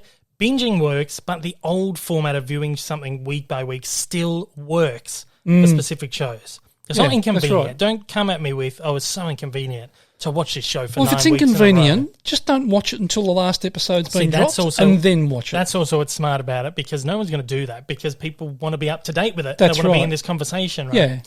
Yeah. So there's a lot into why this show is a week by week thing, but I think the way they've structured it perfectly works for a week by week structure. Again, you can pick and choose which ones are going to work for what format, but don't say it's an outdated format or it's a inconvenient format because it still works. Look at even us right here. We've been talking about this for 30 minutes. Even this discourse here about arguing with other people about does this show work. That's all part of the conversation. Yep. Right now we're part of the conversation of the program, right. And this program it's not.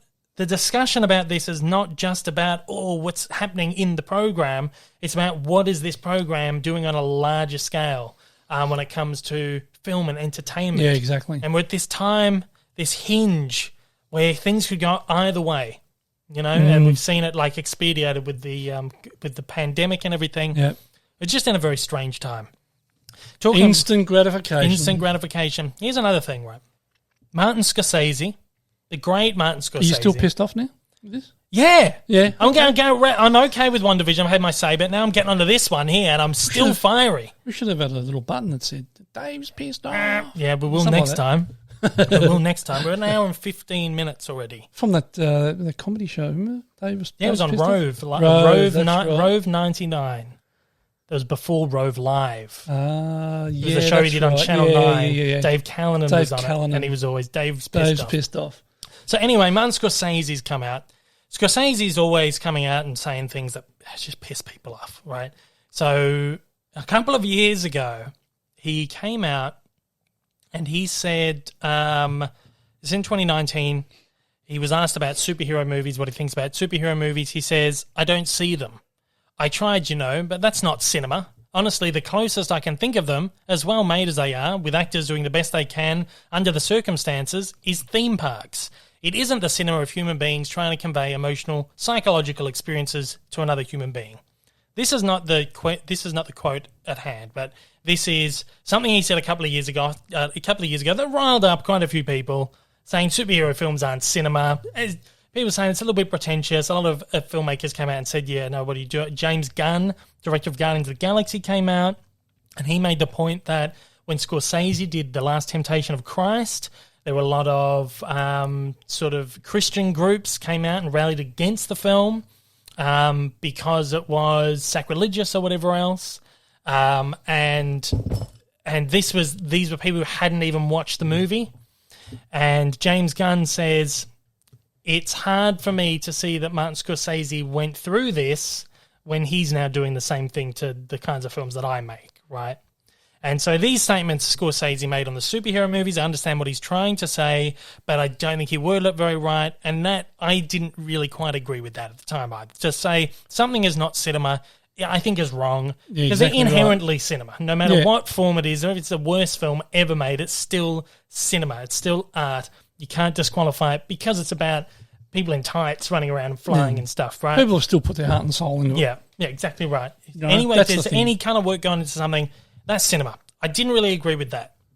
But he's come out now with an op-ed in Harper's Magazine, massive one, where he's again, it's this kind of thing where he's talking about film preservation and how the way that we are absorbing media, the way that we consume media now has changed the fabric of what film is or what cinema is, or the more particularly the way that people think of it or view it.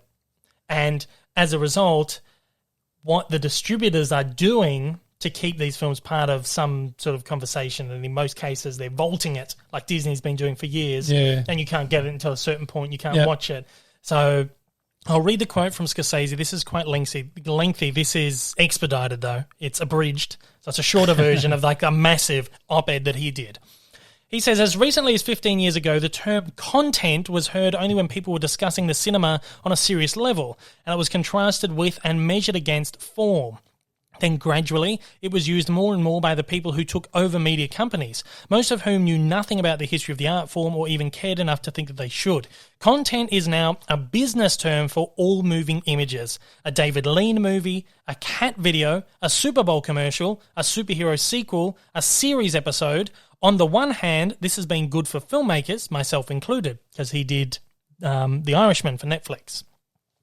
On the other hand, it has created a situation in which everything is presented to the viewer on a level playing field, which sounds democratic but isn't. If further viewing is suggested by algorithm based on what you've already seen, and the suggestions are based only on subject matter or genre, then what does that do to the art of cinema? Everything has changed. The cinema and the importance it holds in our culture. Of course, it's hardly surprising that artists such as Jean-Luc Godard, Ingmar Bergman, Stanley Kubrick and Fellini, who once reigned over our great art form like gods, would eventually recede into the shadows with the passing of time. But at this point, we can't take anything for granted. We can't depend on the movie business such as it is to take care of cinema. In the movie business, which is now the mass visual entertainment business, the emphasis is always on the word business, and value is always determined by the amount of money to be made from any given property. In that sense, everything from Sunrise to La Strada to 2001 is now pretty much wrung dry and ready for the art film swim lane on a streaming platform. To make it crystal clear to the current legal owners of these films that they amount to much, much more than mere property to be exploited and then locked away. They are among the greatest treasures of our culture, and they must be treated accordingly. What do you feel about this? This has caused a huge stir. God. He's taking a bit of a swipe, hasn't he? Yeah. I don't know. I don't know what my thoughts are on that. Caused a huge stir. Yeah. People are saying he's a pretentious, privileged old man. Someone tried to argue with me online that he feels like Martin Scorsese feels like he's being silenced. He's being silenced, so he has to come out and try and make sure that his films aren't... To a degree, don't you? Well... I don't disagree with him. People have accused him of gatekeeping cinema. And there's nothing wrong with that. Did you know what gatekeeping is? Yeah. Gatekeeping is like this term that they throw around recently in fandoms where oh, you're not a real fan of that, or oh, you haven't been a Star Wars fan since the 1970s like me, so you're not a true Star Wars fan. Get out, like sort of gatekeeping sort of thing. But has he earned the right to be like that, though? Absolutely. Absolutely. You know? I don't think he's gatekeeping, right? He's produced some of the biggest films in history. Yep. I think he's earned the right to be a gatekeeper. But I don't think he is being a gatekeeper. That's the thing. I'm not saying he is or not. I'm saying if you were to take that, if you're sitting there and you're saying, oh, he's just being a gatekeeper. Well, what's wrong with that? Martin Scorsese, somebody's got to look after it. Well, he is the single person at the moment, I feel, particularly of his stature, who is doing anything to this level of trying to preserve film and trying to preserve film as an art form. Now, he runs the World Cinema Project. He started the Film Foundation in 1990, which he formed alongside others like George Lucas, Steven Spielberg, Clint Eastwood, Francis Ford Coppola, Robert Redford, Sidney Pollack, and a number of others. It's a US-based non-profit organisation dedicated to film preservation and the exhibition of restored and classic cinema. He's also spun out of that the World Cinema Project, founded in 2007. It's a non-profit organisation devoted to preservation and restoration of neglected world cinema, so foreign language film. And he has worked with Criterion, the boutique label, Blu-ray, DVD, been back since VHS. He's worked with them on numerous box sets, which is called the Scorsese's World Cinema Project. And each of these box sets has like maybe 5, 6 world films that he feels like has been underlooked, or that through his project, his foundation, he's restored and kind of brought back to the limelight. Now, Criterion obviously is a very niche kind of thing. Not a lot of people are going to be buying these, but he's doing a lot to kind of try and preserve cinema. And he has his whole career. Again, there's a time and place for streaming, but it shouldn't come to I feel it should not come to the detriment of the true cinematic experience, which is what Scorsese's trying to say. Everything's content now. Yep. You go to Netflix, everything's on there. 2001: A Space Odyssey, which a film I don't particularly like, right? He says it's now pretty much wrung dry and it's just in the art film lane. And no one's going to go to the art films, right? And some films like this, they might just get dropped off the streaming service because no one wants to watch that. Just get it off there, right? And people are not being able to access these films. They should be able to access. And this is then to the detriment of the cinema experience because these films are being mistreated as a piece of content, not a piece of art or a piece of or a film. Oh, look, I'm in two minds here about it because, as I said before, I think he's earned the right to have those comments, make those comments and have those views. But I also think that if these things, like, I'm not a 2001 Space Odyssey fan at all. I can't stand that film. If it's going on the streaming services, it's giving people the opportunity to actually see them as well. People who would not normally, you might be sitting there on a Sunday afternoon and thinking, "Oh, what crap have I got to watch? Oh, there's nothing to watch. Oh, I've never seen this. Let's have a look at this." Yeah, but I think in part also what he's saying is that so algorithmically based now that something like that is not going to pop up in a recommendation. It's like take Spotify for example, right? I get that. You listen to Spotify, you listen to certain music, certain musicians. It's going to start recommending. It starts building six playlists every single day, recommending you music that you like based on the music you've been listening to. Yeah. There's no way you can expand your horizons. Now, I'm someone who will listen to the Beatles on one day. I'll listen to Elvis another day, listen to Johnny Cash, and then I'll listen to Coldplay or U2. Well, these are all sort of sound down the same lane, but then Frank Sinatra and Dean Martin. One day I might listen to a bit of Vivaldi or Beethoven. Well, Mozart or classic music. And then I'll listen to some of the newer stuff, like Dua Lipa as an artist I really like. And so I have this varied palette, if you want to call it, just kind of this varied interest in all kinds of different music, right?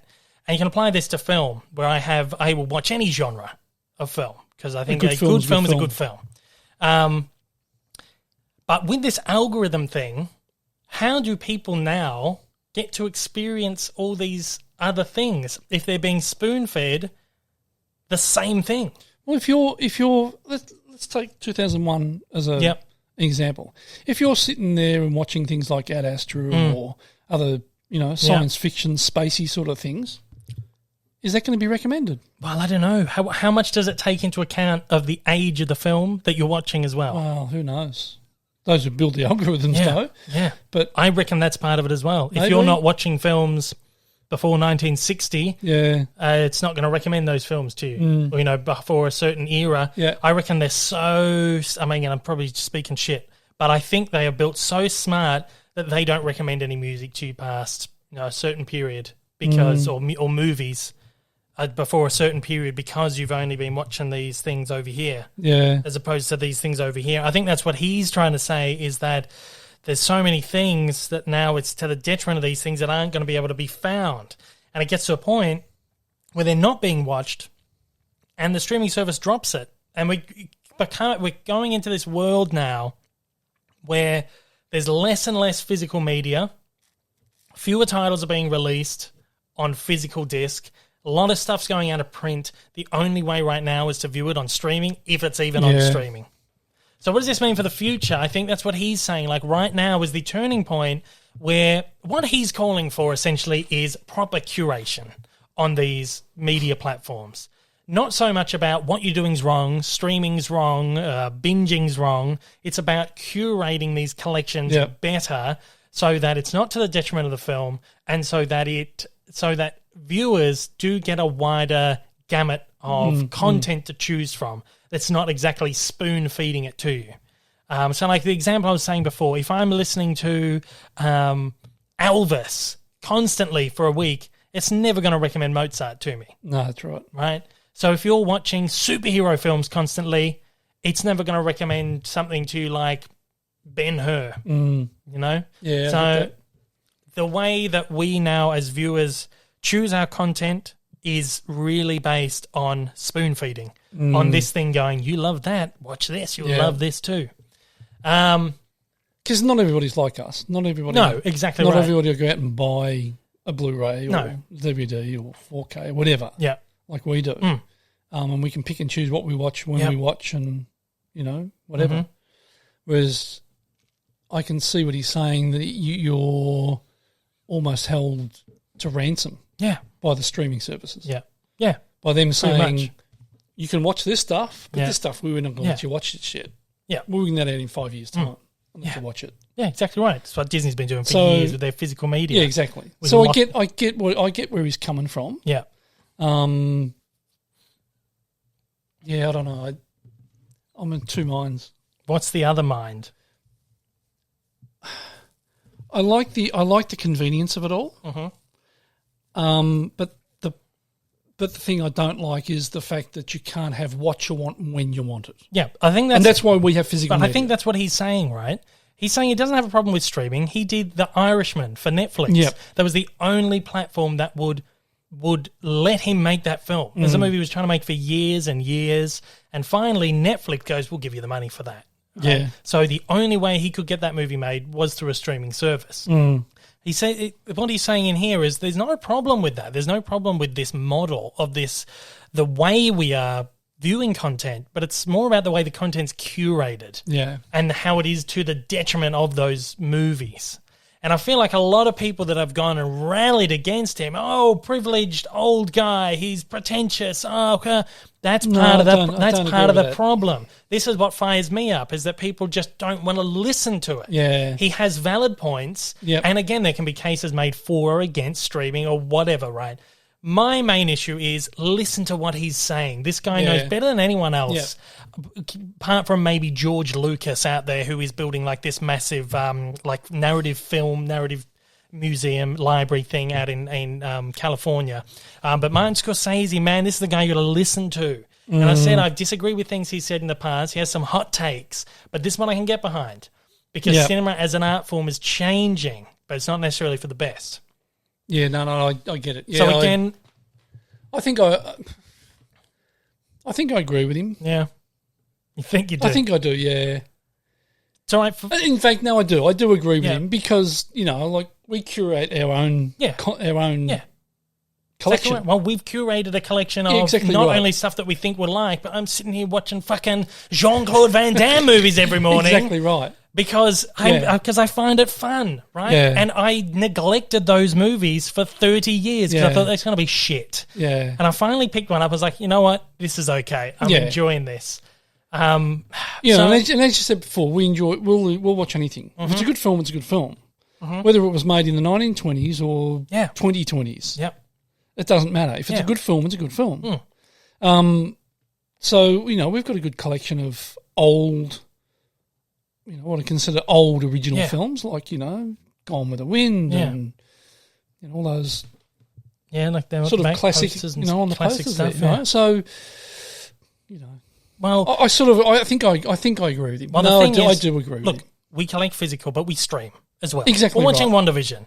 We're streaming shows on Apple Plus, on Netflix, on Amazon because Prime, it's designed for that. It's designed to do that. It's fine. That's the way the future's going. I'm not holding a grudge because that's the way the future's going. Things move on. We're in the future now. We're in 2021, and it's changing. That's fine. But I agree with him in that it needs to change in a way that's not to detriment other stuff. Yeah. Look, we stream. We buy movies physically as well, but this is also, we're saying this is why we buy the large physical media. At this point for me, we're in nearly 6,000 films and TV shows in our library. Yeah, that's right. Right? In the past, it's let's just buy a bunch of movies, we'll watch them, we'll enjoy them. But for me at this point now, where I'm seeing where cinema's going, I'm thinking this might be my last chance to own it. It might be my last chance to even be able to see it. I don't know if it's ever going to pop up on a streaming service, and if it is, if I'm even going to see it because of the algorithm. For me, it's now about curating a library of cinema from the beginning of time. I've got a stack of movies over here at the moment. So most of them are older films.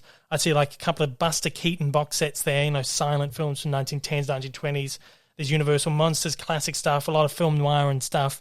I'm just picking away at almost everything, and I enjoy all this. And some of that I don't enjoy, that's all right, it's fine. It's in the library. We'll never throw anything out that we don't like because it's built this library. But for me also at this point, it's not just about me. It's not just about you.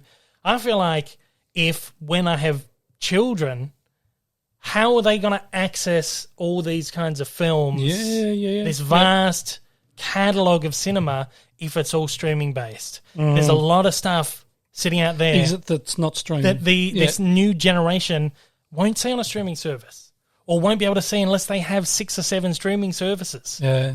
I don't know. My kids might grow up and not like movies and whatever, Be your own person. Might be my grandchildren, that's for sure. but it's there.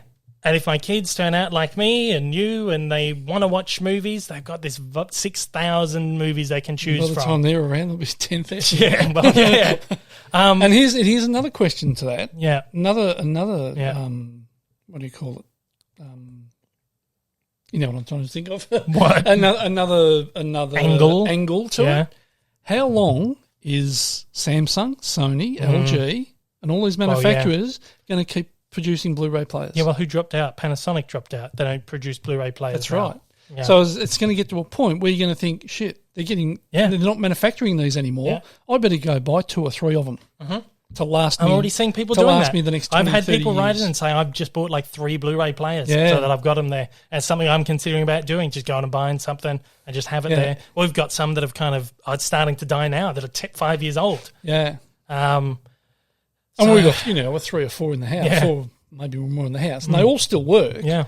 But to varying degrees. Yeah, exactly. So they're still going to be usable. Yeah.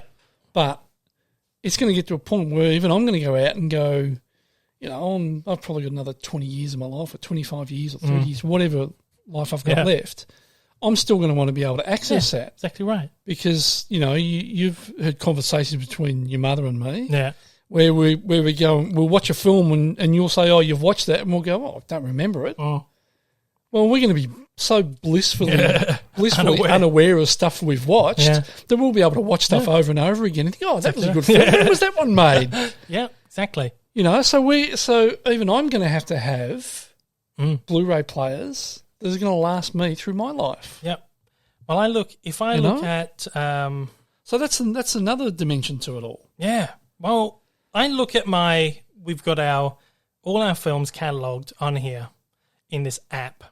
CLZ Movies, it's called. We catalogue everything that we own. If I go to genre and I go to my genre of classic films, which is what I consider to be anything made before 1980. I've pushed it. It used to be 1970, yeah, but I feel like what they're now calling vintage, because a lot of 80s, 90s stuff, 30, 40 years old now, people are starting to consider classic, right? Yeah. So vintage cinema, anything kind of before the 1980s. For me, anyway. That's where the cutoff point is, where cinema changes with Star Wars and Jaws and all that kind of stuff in the 70s. So I cut off at the end of the 1970s, where you go into like this new era of cinema. That's how I process. Yeah. You've still got people acting in big movies like Paul Newman and Robert Redford and stuff are still fairly in their prime. They're classic actors, vintage actors, and they're, you know, so up to the 1980s, and then I cut it off. Classic films or vintage films in our collection, 980. Ooh. Nearly 1,000, right? There's a couple there. How many of these movies are going to wind up on streaming services? Yeah, well. And it's there. Look, probably not a lot. Even if they don't get watched, they're there. Yeah. It's a curation. It's a library where everything's there, and if I need to access something, I'll access it. I'm working on a Cartoon Evolution at the moment. I'm not going to reveal it. But if you've been on my letterbox, you might get some hints, because I watched a documentary this week to help me, to aid in that evolution, which is something that's been sitting there for since 2006, right? So 15 years, this documentary's been sitting there, and I've been thinking, oh, I'll watch it one day. Finally got around to watching it. It's there. It's there. Exactly right. And you have to go searching. And that box set, right, series of whatever films, dozens of documentaries on there that are going to help me immensely in this next Cartoon Evolution video. It's just there. It's reference material. Yeah, even if it doesn't get watched, right. I might be doing a video on, who knows, classic cinema or something, or just some obscure... On Clark Gable or something. Oh, yeah, exactly. Well, that's the thing. When I do these cartoon characters and you see, Bugs Bunny was influenced by Clark Gable's character in It Happened One Night, the Frank Capra film from the 1920s, I've got it in my collection. I'll go check it out. I can see what they're talking about, right? I'll watch it. I might watch some there might be some documentary on there that gives me a little bit of an insight to the background of that world. And for me, that is more of just like a catalogue of reference material as well. Yeah. And I think that's important too, because these films, they're not just movies, they're not just content.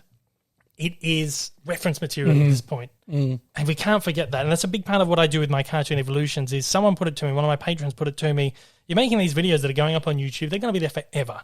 And these are these documentaries that are about these characters that I dive so deep into them that I go back to the roots of the character. In some cases, I go so wildly off topic, but make it important. It's always an important part of the character, and it might be the sake of going back to a movie from the 1920s that inspired Bugs Bunny, something like that. So these films all serve different purposes, and I feel like without that curation, again, not everyone's going to be able to build a collection of 6,000 titles. That's fine, but there always should be a way for people to be able to access that stuff, and whether that is in a collection or whether that's on streaming.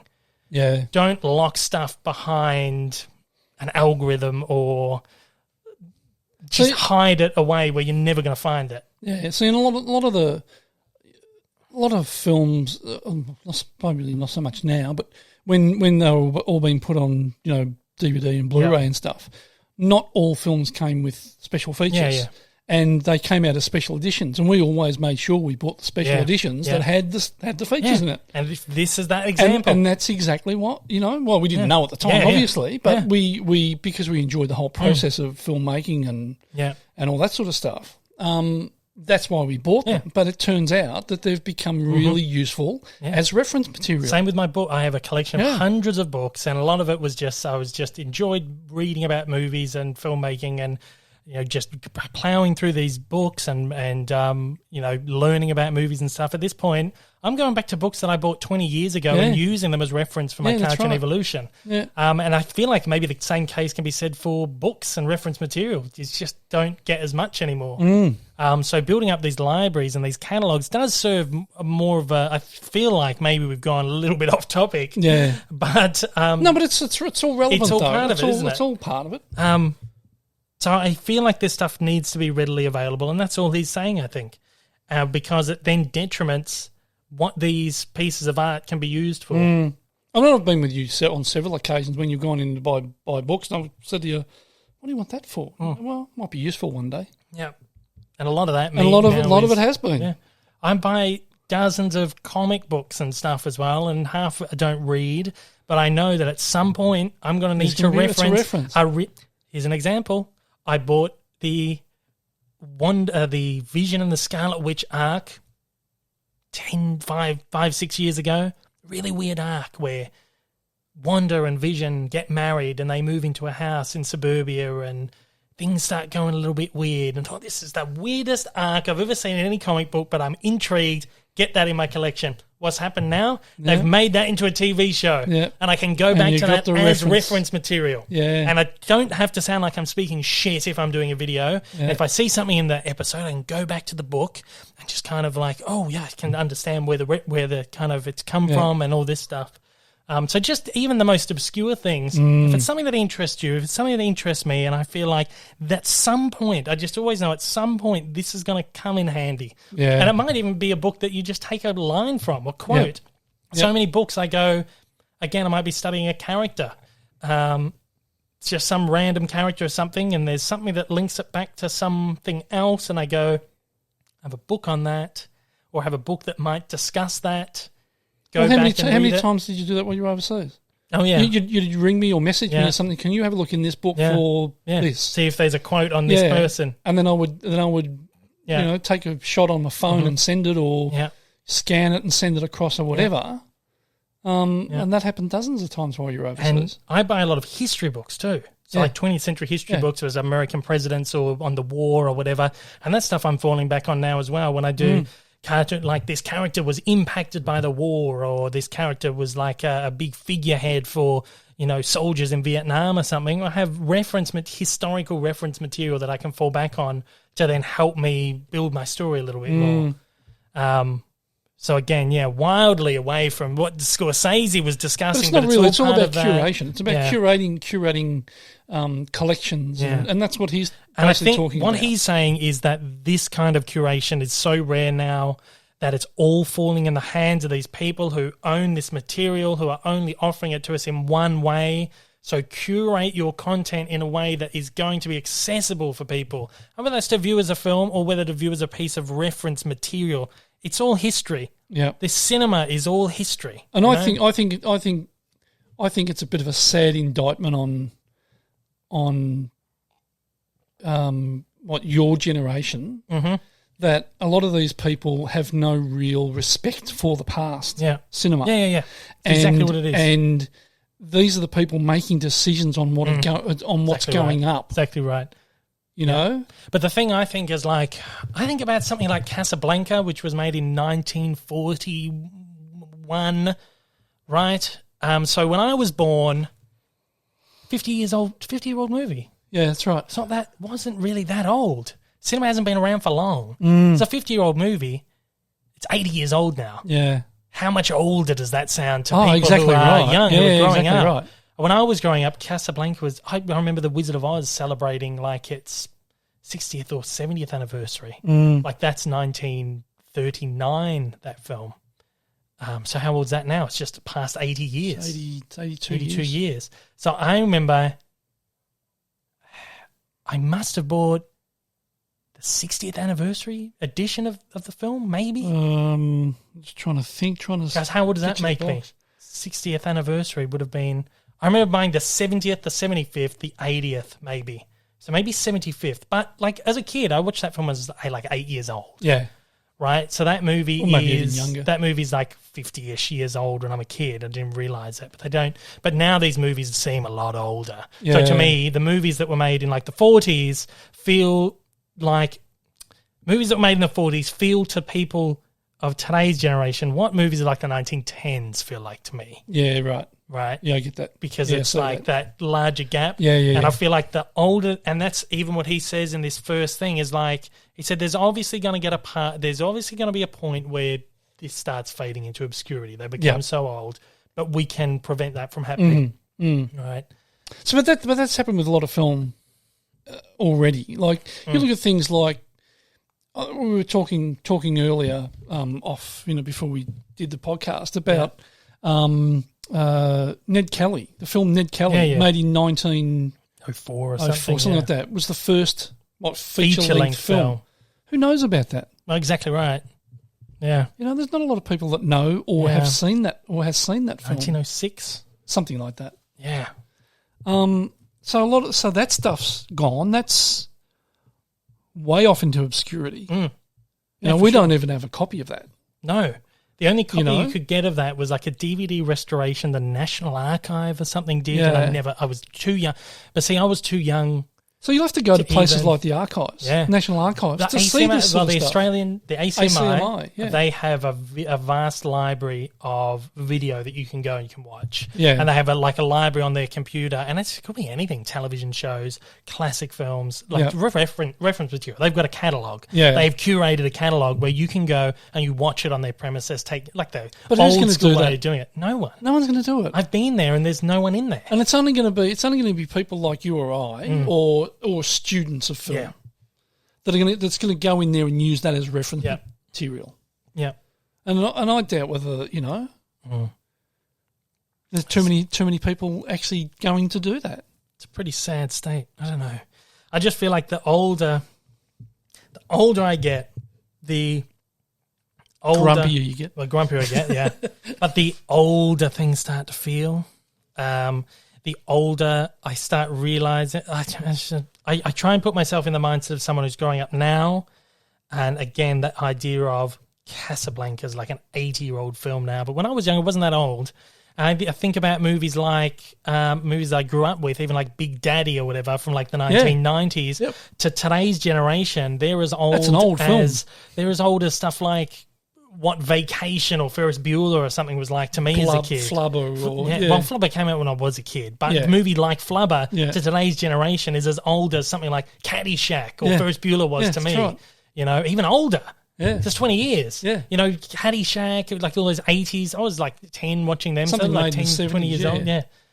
So I feel like you got to put it into perspective, and the older cinema gets and the more stuff that comes out, all this older stuff just kind of gets pushed, and that's old. So that kind of does spiral into another thing. There's been a big discourse. Well, after that discussion, I agree with Scorsese. You agree with him now? Yeah, I do. Beautiful. Agree with and him. If I have changed the minds of anyone out there, I'd be very happy. I'd like to hear. I'm a pretty stubborn old bastard to change the mind. Wow, how good's that? We've done it.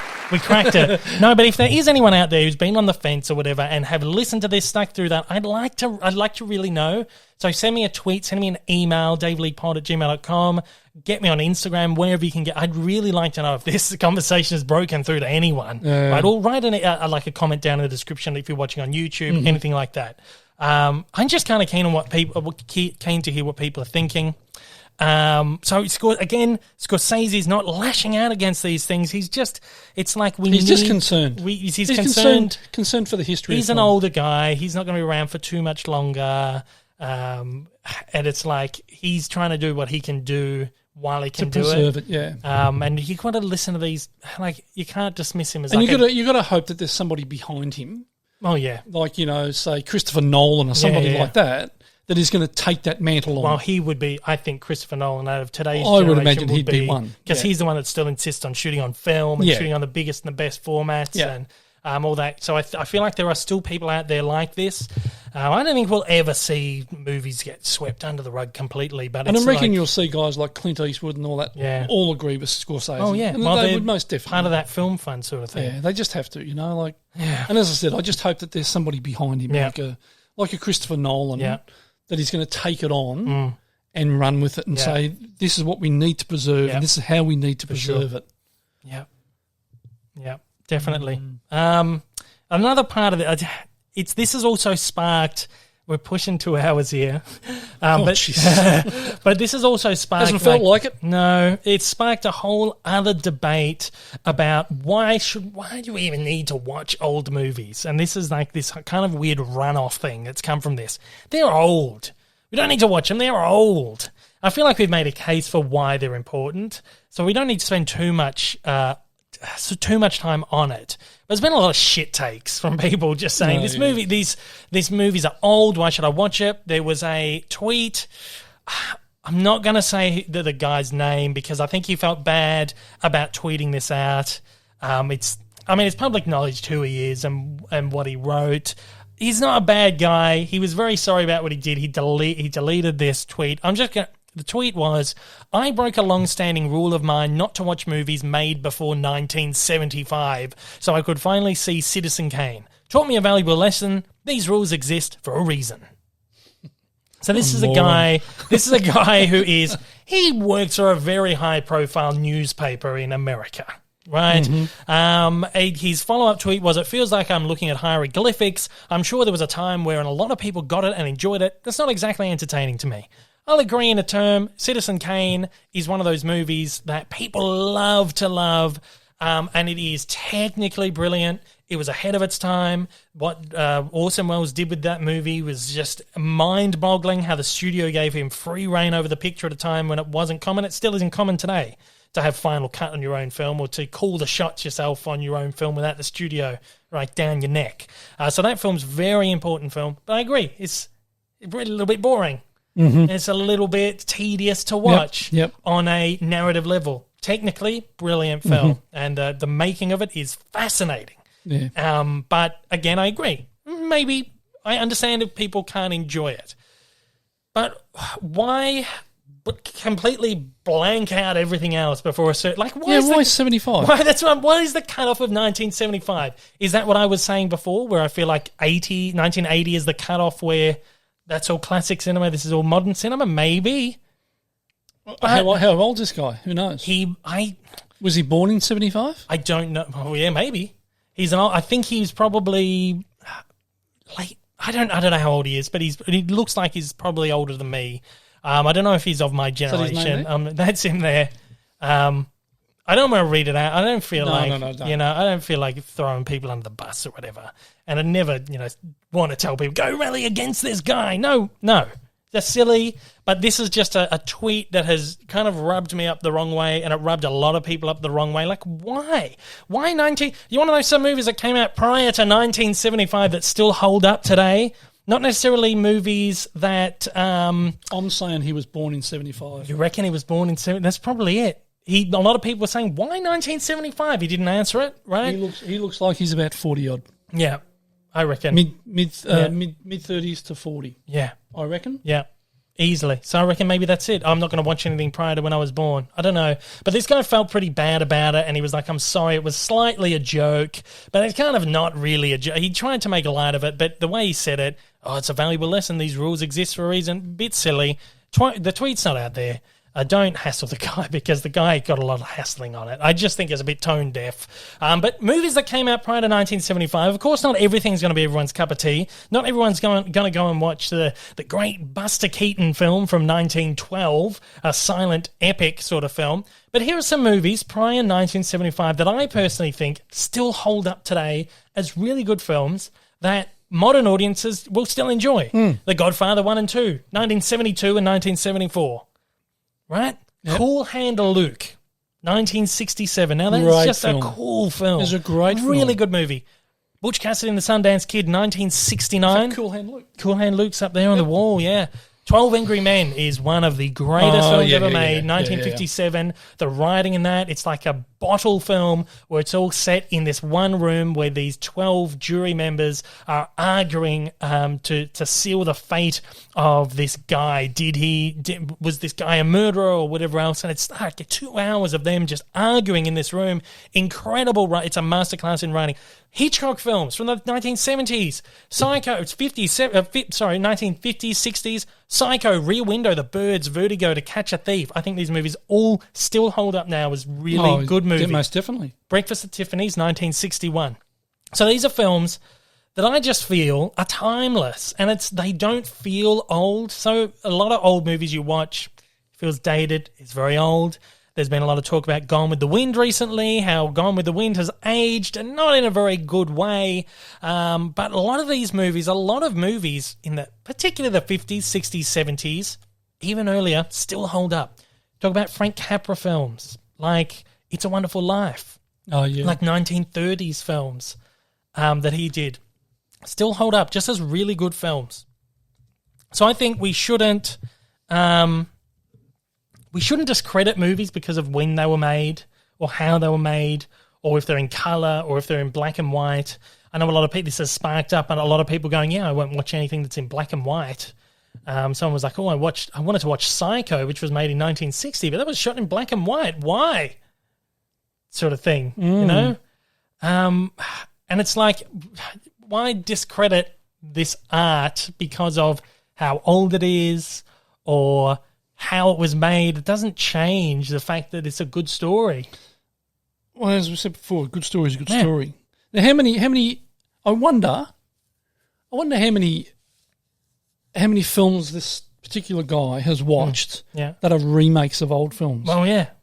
Now you get onto you got to do a wiki. Yeah, you're on there. There's a page on wiki that is about old films that have been made in modern day. Yeah.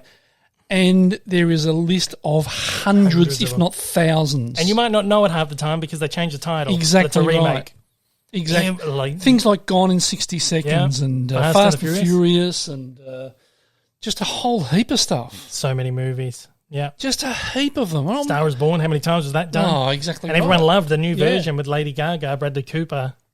That's done in the 60s, the 70s, 60s, 50s, 20s. So if he's saying you won't watch anything pre that, maybe you shouldn't be watching anything that was remade of a film prior to 75. Yeah, because it's that story. Again, we took the hero's journey, which is that formula that's been has been repeated over and over and over again. We've seen it in the Magnificent. We saw it in the Seven Samurai. Yes, that was then the Seven Samurai, which was the Akira Kurosawa film. The Samurai film was remade as a Western film as the Magnificent Seven. And George Lucas borrowed heavily from the formats that Akira Kurosawa was using for Star Wars. And the old John Wayne Western, The Searchers. You know, these all follow that same formula of this guy that's plucked from nowhere who then becomes a grand hero through this mystical journey, learns about himself, and what he learns about himself or herself helps, drives a story and helps inform the character of what's going on in the wider world and helps them rise to the what do you say? Pinnacle? Yeah, just so. Again, the character that I'm studying at the moment for A Cartoon Evolution is a character that has his roots in mythology, Greek mythology. And I wouldn't have known that. You didn't know that? No, I didn't. No. Well, you've got even biblical. He has roots in the Bible, and you go back to all these sort of biblical texts and these classic mythologies like Homer's The Odyssey, and you've got these heroes that were larger than life for one reason or another, who then are now in modern day, you are getting characters who are created. Thor, God of Thunder. Captain America, it borrows these elements from myths, 1,000-year-old myths. That's that idea of these stories that were told around campfires that for thousands of years, and then they were turned into books, and then the books were turned into serials, and then the serials were turned into movies, and we're still seeing movies based on these stories that were told 1,000 years ago. Yeah. So again, at the end of the day, a good story is a good story, so why should it matter when the film was made? Exactly just right. because in black and white or someone talks a little bit funny. And, people like that probably watch films to today's standard. Yep. I've always said to you, forever, you've got to watch it for the time it was made, not for today's standard. Because it's not going to be as good as a film made today. No way. Because they didn't have the technology. Yeah. But you've got to look on a technical level anyway, yeah. You've got to look at it for the time it was made and the technology they had available at the time. Mm-hmm. Absolutely. You know? And I feel like if anyone's listening out there, if you're a younger person who's just getting into film or is just looking into studying film or you don't know where to start, it's going to be hard at first to watch these old films. I understand it, and I understand why it's difficult for people to get into them. When I first started watching old films, I was like 17, maybe 16, 17. I mean, my favourite movie of all time is The Wizard of Oz, so I was watching that forever, but that feels timeless. That's a movie that doesn't feel like it was of its age, which is why I love it so much, and we'll dive deeply into that at some point, I'm sure. But that film changed cinema, and it's still today, I feel like movie's never surpassed the timelessness of that film, because that feels like it was made last year. Yeah. You know, in a sense. Some of the first older movies I was watching was stuff like Casablanca or, again, Citizen Kane, the James Dean films, film noir, old film noirs. It's tough to get into the stuff. Hitchcock was a lot of my early experience too. It is tough to get into it, and I understand it because the black and white is something you do have to get used to. The funny accents, got a little fly flying around. Oh, it's just hit me. A little fly. The performance styles even. I can understand why someone is put off by this. Yeah. But don't let that deter you from the fact that these are still really great movies. They just made a bit differently because of what was the... You've got to look at them for their story. Yeah. Not their technical achievements, I suppose. Yeah. So I think, and then you look at things like, let's say for argument's sake, Superman, the first Superman, the Richard Donner film, yeah, the first Richard Donner Superman, the 1980, 78 one, yeah. The technology wasn't there to make Superman fly, but they made it work, yeah, and that was a stepping stone, for the next person to come along and better it, yeah. And each not so much Superman film, but each film of that sort of, you know what I'm trying to say, sort of genre, not even that genre, but that. Big blockbuster. Yeah. Well, because before that... has wanted to better the one before. Yeah. So the film that was made, what was that made in 77 or something? 78? Came out 78, the year after Star Wars. So that was made in 78, and that's another one, Star Wars. He didn't have the technology, but he created the technology. Yeah. So you have to watch these movies for what they mean for the time. Cinema. And you watch, Without films like say, and they're the two most important ones to me. In my view, is the first Superman, made in 1978, and the first Star Wars made in 1977. Yeah, they were I think they were the two films that allow us to have what we have today in the way films are made. Yeah, because they were the two films that started to create special effects, real special effects. Well, you could also make an argument for Close Encounters, that came out the same year as Star Wars. Yeah, it's true. And Jaws, which came out 75. It's the first film that's commonly considered the first blockbuster. Yeah. And that's the film that coined the phrase blockbuster because people lined up around the block to see the movie. Yeah. And it had never happened before in the cinema. No one had ever lined up, like lines around the block. No one had busted the block before. Before Jaws. So you get these movies, it's in that period, 75 to 78. Yeah. Jaws, Close Encounters of the Third Kind, Star Wars, Superman. These movies are just this pivot. And again, I feel like we are at another point like that the technology has taken another huge step, really. But that's what George Lucas always wanted to do with Star Wars. With his films, he wanted to push technology with every single one. That's a big part of why he did 4, 5, and 6. But that's why he went back and recut and things like Jabba the Hutt. Yeah. Redid the animation redid the animation and all that sort of stuff. But he didn't want to make 1, 2, and 3 first because the technology wasn't there to do those films. Yeah. And the technology wasn't there for 4, 5, and 6. But him and his team created it. Yeah, that's right. So we need to watch movies for what they are for the time, but it doesn't mean they're bad movies. Like once you watch enough of them, I don't want to say it's like an acquired taste, but I can understand how it's hard for someone to get into watching something that is a little bit older, maybe. Yeah. So I can understand that a lot because of my profession. Whereas in the early days, we were doing a lot of double exposures and stuff, and it was all shot on. Everything was shot on film. So we were doing a lot of double exposures and, personally having to create ways of producing certain images because the technology wasn't there. Now I can go in and I can shoot 2 or 3 images and just blend them all together in Photoshop and it takes me half an hour. Yeah. Whereas it would have taken me 2 days before. Yeah. So it's the same sort of thing. You've got these people pushing those boundaries. Mm. Yeah, for sure. Well, it's like if you talk about like remakes and the same stories being repeated over and over again, I've watched so many films, like back from the 1910s, like the earliest films, silent films, stuff like that. Once you watch enough movies, you can start pinpointing where things came from. Yeah. You watch a movie that was made today and you go, I know where that's come from. Every time I see what's called the vertigo shot, it's a colloquial name is the vertigo shot, is that shot where you see it's like a close-up of someone and the background expands. Yeah.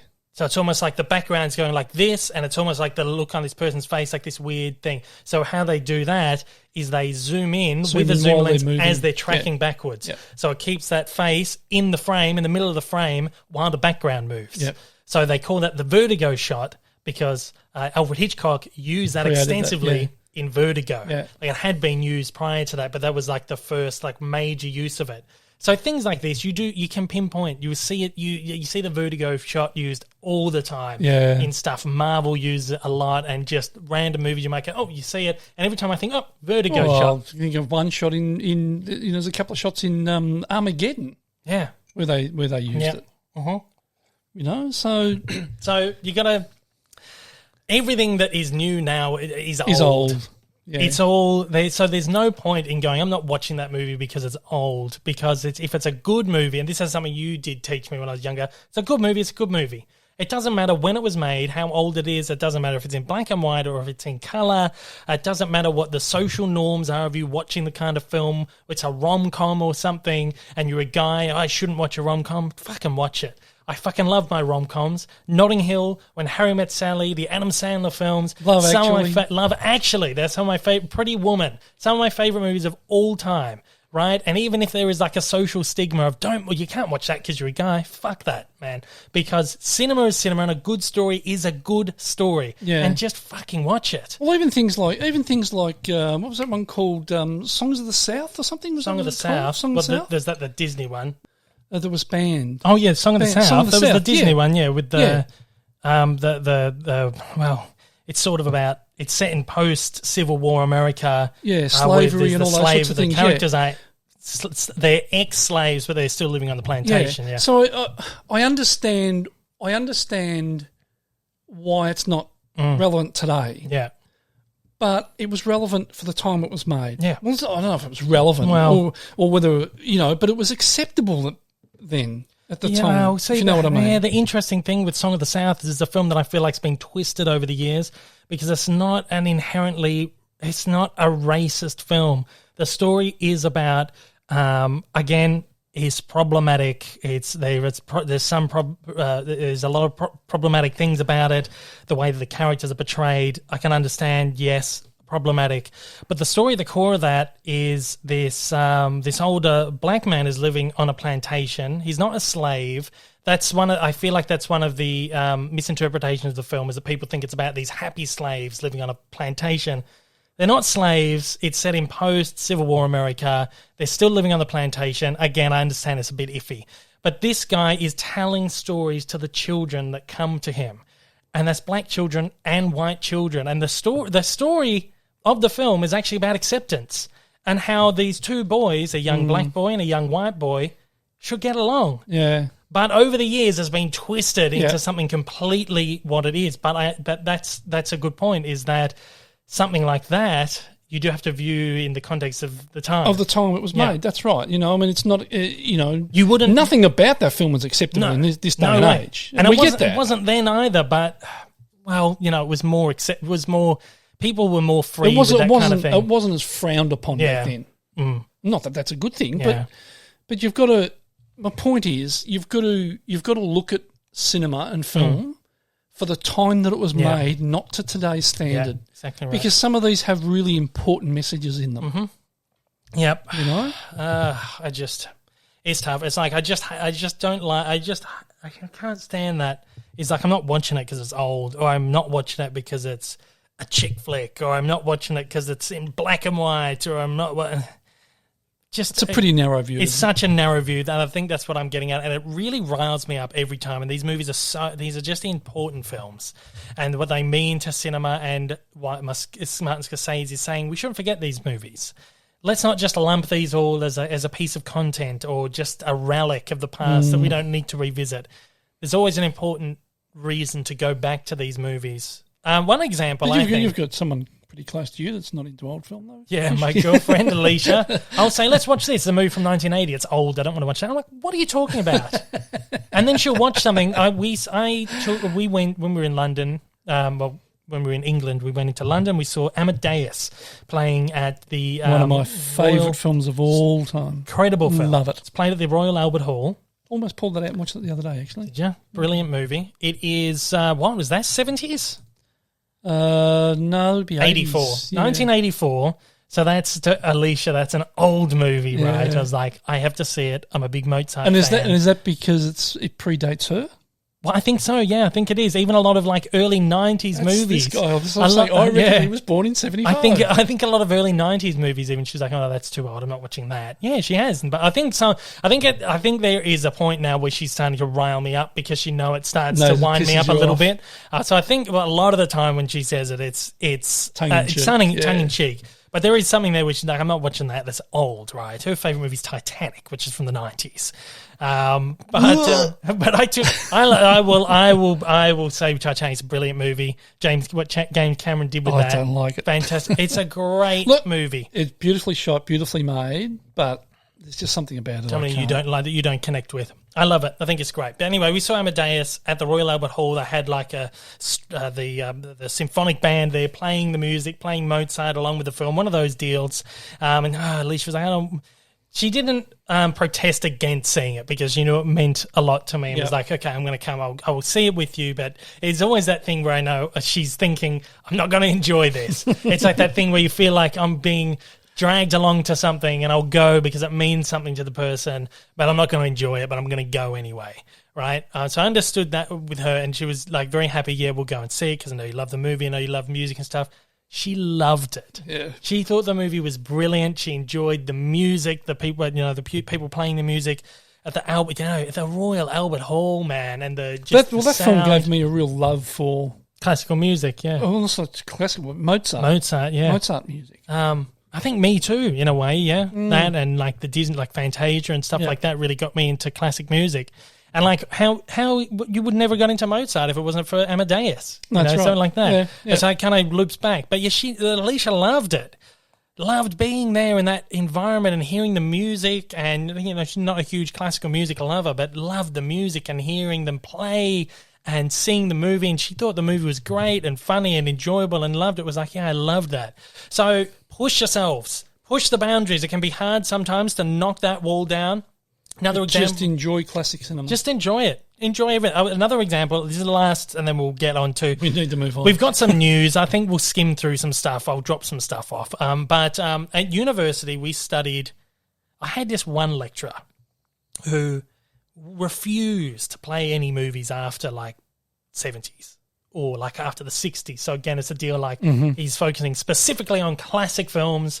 And he was always like, oh, I don't like the modern stuff. And a lot of the stuff he said at the time, you're like, you pretentious knob. And I think I still agree with a lot of it. Is like just discrediting film for the sake of discrediting film. I don't like that. But we'd study things like Jean-Luc Godard, the movie like Breathless, Fellini, 8.5, La Dolce Vita, Benoit, who did Belle de Jour, great French film, Dali, we watched Citizen Kane. I thought a lot of these lessons were pretentious as hell. We couldn't wait to get out of there. It was like, and a lot of people there were like, oh, this is awful. Like, what are we doing this for? By the end of it, maybe even in hindsight, 10 years later, I'm like, these movies are incredible. And they're movies that I still think about now. And at the time, I was like, maybe like, ugh, can't wait to get out of this French New Wave class. But since those lessons and the movies I've watched after that, I'm like, fucking hell, this guy had a point. Yeah. Because you see things that were invented in this French New Wave cinema that are still being applied to films now that people are still looking at. Like the French New Wave, they did these crazy things. Like they just broke the boundaries of what cinema was supposed to be, how you're supposed to make movies, the kind of shots and the kind of framings and all that kind of stuff. It was really avant-garde stuff. And people at the time was like, "Oh, this is different. We don't want to watch this." But it became a real movement sort of thing. And I think even now, a lot of that stuff's jarring to people, and they use those techniques in movies now to give you that sense of like, that's not quite right. But I look back and I see something like that in a film, and I'm like, fucking hell. It goes back to this, and that was so relevant what that guy was teaching us. And I still may not agree with some of the views he had, particularly on modern cinema or whatever, but the things he was saying was like, watch these movies. They are fucking important. If you want to understand cinema, you've got to watch a bunch of these movies that you may perceive to be pretentious and may be pretentious pieces of art. Maybe I've become a pretentious film viewer. I don't know. But you see you get the appreciation now. You know, this distance, and you watch all these movies, you're like, fucking hell, they are important movies. And they're things like Breathless and Belle de Jour are still films that I think about constantly. Not because of what they meant, but the feeling and just, I don't know, push the boundaries. Get out of that little narrow thought of I'm not watching anything prior to this, because there's a vast array of amazing films and just amazing stories and amazing technological innovations in cinema. Rian Johnson with The Last Jedi, Star Wars The Last Jedi, did this incredible sweeping tracking shot that goes through the Canto Bight Casino. Say what you will about the scene, say what you will about the movie. Incredible shot. It goes over like 5 different tables, swarms right through all these tables. You see all the people like crowding around the camera as they're playing like cards or whatever. Goes through one table, goes through another table, like going through all these, weaving these ways through these people, gets to the end, and then Finn jumps into shot like this, and he's like right in the middle of the shot. It's like, holy shit, that's like crazy, inventive shot. 1927, that exact same shot was done in Wings, which is one of the very first films that ever won the Academy Award for Best Picture. That exact same shot, sweeping through 4 or 5 different tables, and you look back now and you go, how the fuck did they do that in 1927? And it's been reapplied in 2017 or 2018, whenever that movie came out. You know, everything new is old. Yeah. Go back. Wings is such a fucking gorgeous movie. Yeah. Man, go back and watch that. There's like technological innovation in that. You've got shots where it's like bubbles popping out and there's people inside the bubbles, and you know, it's a movie from 1927. Expand the boundaries. Even if something to you feels a little bit pretentious, it feels like maybe like, oh, I can't watch this black and white. I can't watch it for any reason. Just push it. If you don't enjoy it, that's fine. I'm not telling you have to enjoy something, because that's what I hate when someone says you have to enjoy this. You can't not. Form your own opinions and stuff, but there is a reason why these things are important for you to go and view, and don't discredit. That's what I'm saying. Don't discredit things. And there's been a shitload. There's been a shitload of stuff that you've watched and I've watched over the years that we haven't enjoyed. Yeah, but we've watched it. Yeah. And understood why it was made. Well, yeah, a lot of these older movies as well, you'll watch, you don't particularly like for a reason. That's fine. People have different tastes, and you're allowed to enjoy something that someone else didn't enjoy. Titanic, for example, or JCVD films, for example. But you'll always pull something from it, and I think that's why you have to view film, and that's why I always say that it's just as important to watch a bad movie as it is to watch the good ones, because you can dissect and go, why didn't it work? You can't just watch movies that you know are going to be good and go, oh, that worked because of this. Watch a bad movie and go, why didn't that work? Why don't I like this? Why is this not working for me? Why was that camera angle, why didn't that work for me? Why did this story didn't work? Why couldn't I connect with the story? Why was the acting bad? Why was the script bad? Break it down, because you will learn as much dissecting a bad piece of art. It's still a piece of art. You'll learn just as much as, again, it's not, it's still subjectively bad, because there's someone who's going to like, everything's going to be liked by someone. So to you, if a piece of art is subjectively bad, why? Why is it that way? And I don't like to use the words like, this is a bad movie, or I hate this movie, because I can't hate something. And I think just saying something flat out is bad. You know, why? Why is it bad? And as I'm saying, another tangent here, but watching a bad movie and dissecting why, or subjectively bad movie, and watching that and going, why doesn't this work for me, will teach you just as much as watching a good movie will teach you about good filmmaking. Well, that's that old saying, isn't it? Yeah. You don't learn anything from being right all the time. Yep. You learn from mistakes. Mm-hmm. Are these Jean-Claude Van Damme films, man? I'm watching them. They're terrible. Yep. And I'm watching them and going, why is this bad? Why is this a terrible film? But then finding some enjoyment in just the stupid, like, karate moves, and he jumps up, he kicks two people in the head, and then you go, why is this so, what is it about this that makes me feel it's so bad, but it's so enjoyable at the same time? So that comes back to why we will keep a movie that we don't particularly like in the collection, because it's always there and it's always a piece of reference, and it's you will learn something from any movie you watch, whether you like it or you don't like it.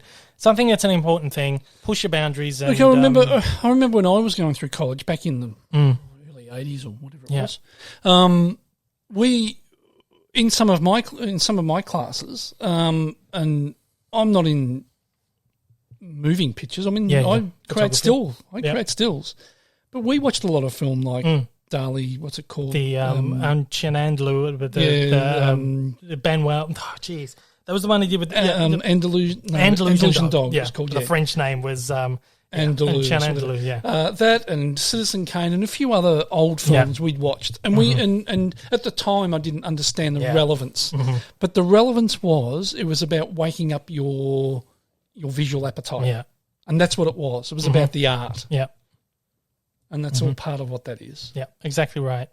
I feel like this has been a very... Let's move on. It's gone on forever. We're 2 hours 20. Sorry for going so long, guys. We're just so engrossed in what we're talking about. Yeah, I feel like it's a very different episode today than normal, but that's all right. I hope you guys... I hope it's been okay. Let me know, please.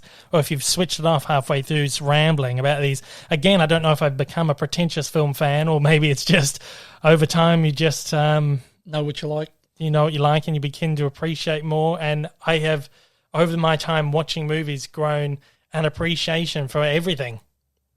And people say, why are you watching a bad movie? Well, that's why. Why are you buying a movie that you don't think you like? Well, that's why. Because why won't I like it? What is this movie going to teach me? Yeah. Right. Okay, so moving on. Lessons in everything in life. Exactly right.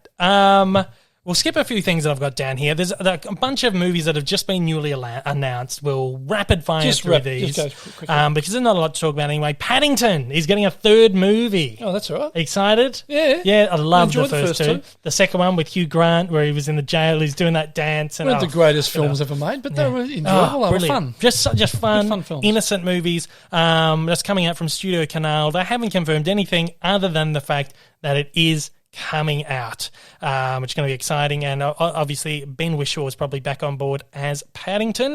We've got a new Wes Anderson film on the way. Actually, he's got one coming out this year called The French Dispatch, which looks really, really good. It's got the regular cast of people like Bill Murray and Owen Wilson, etc., Angelica Houston, etc. Looks really great, but he's got another one that he's apparently working on at the moment. No title, no information on the movie, but he's apparently cast Michael Cera and Jeff Goldblum. A couple of wacky peoples. Of course, Goldblum did Life Aquatic, Grand Budapest Hotel and Isle of Dogs with Wes Anderson. This is Michael Cera's first movie. But people have been calling for Cera to do one of these wacky Wes Anderson films for a long time. Yeah. So that'll be exciting. And I look forward to that. I think watching those two work off each other will be kind of interesting as well. Tim Burton. Remember...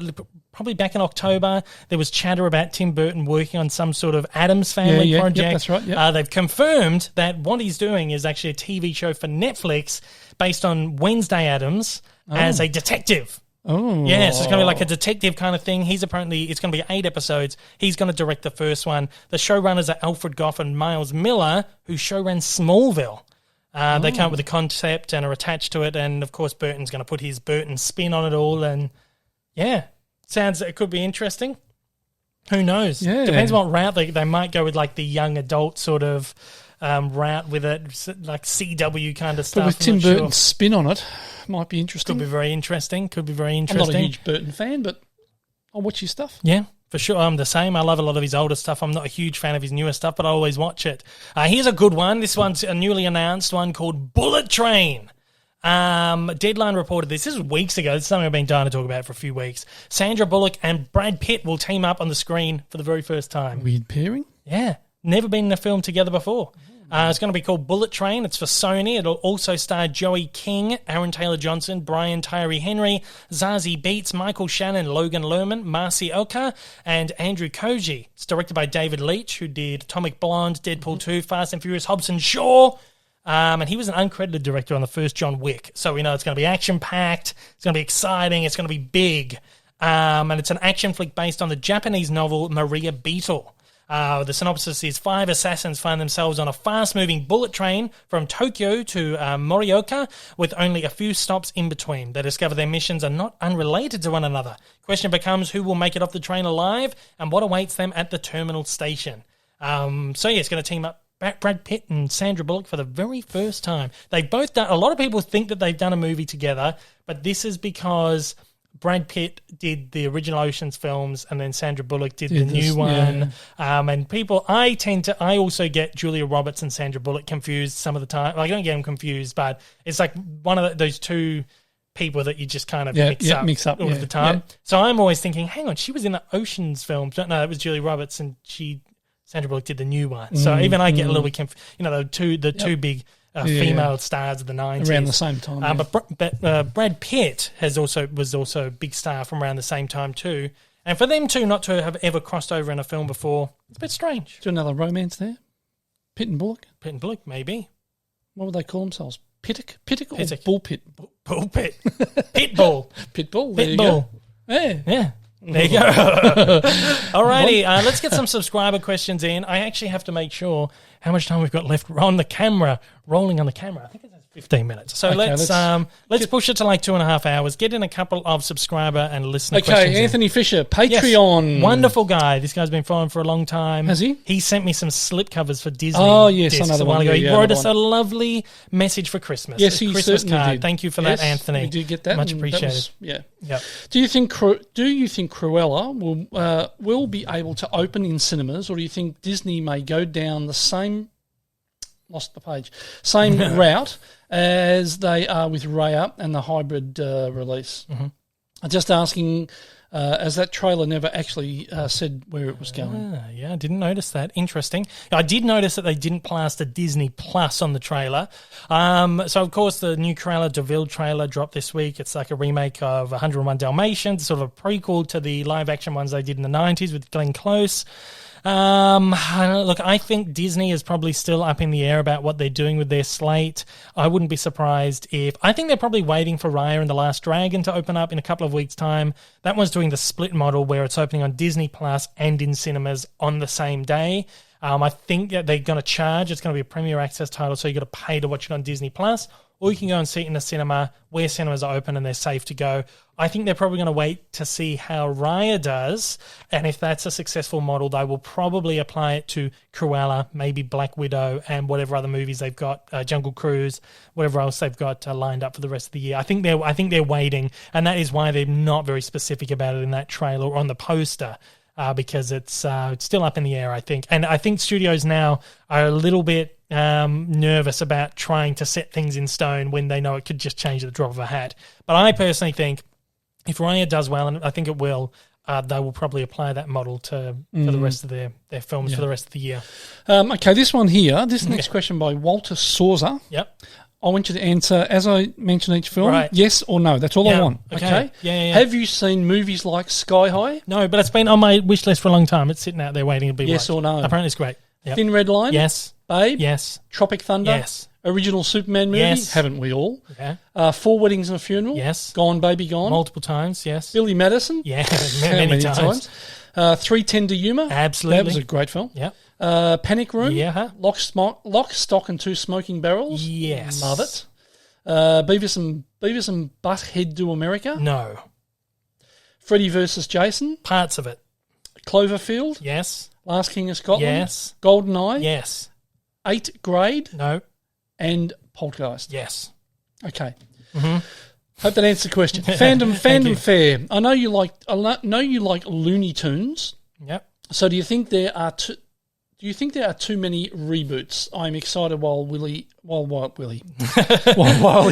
that's how it's written there. Willie Coyote. A Wile E. Coyote movie. He says, are there too many reboots?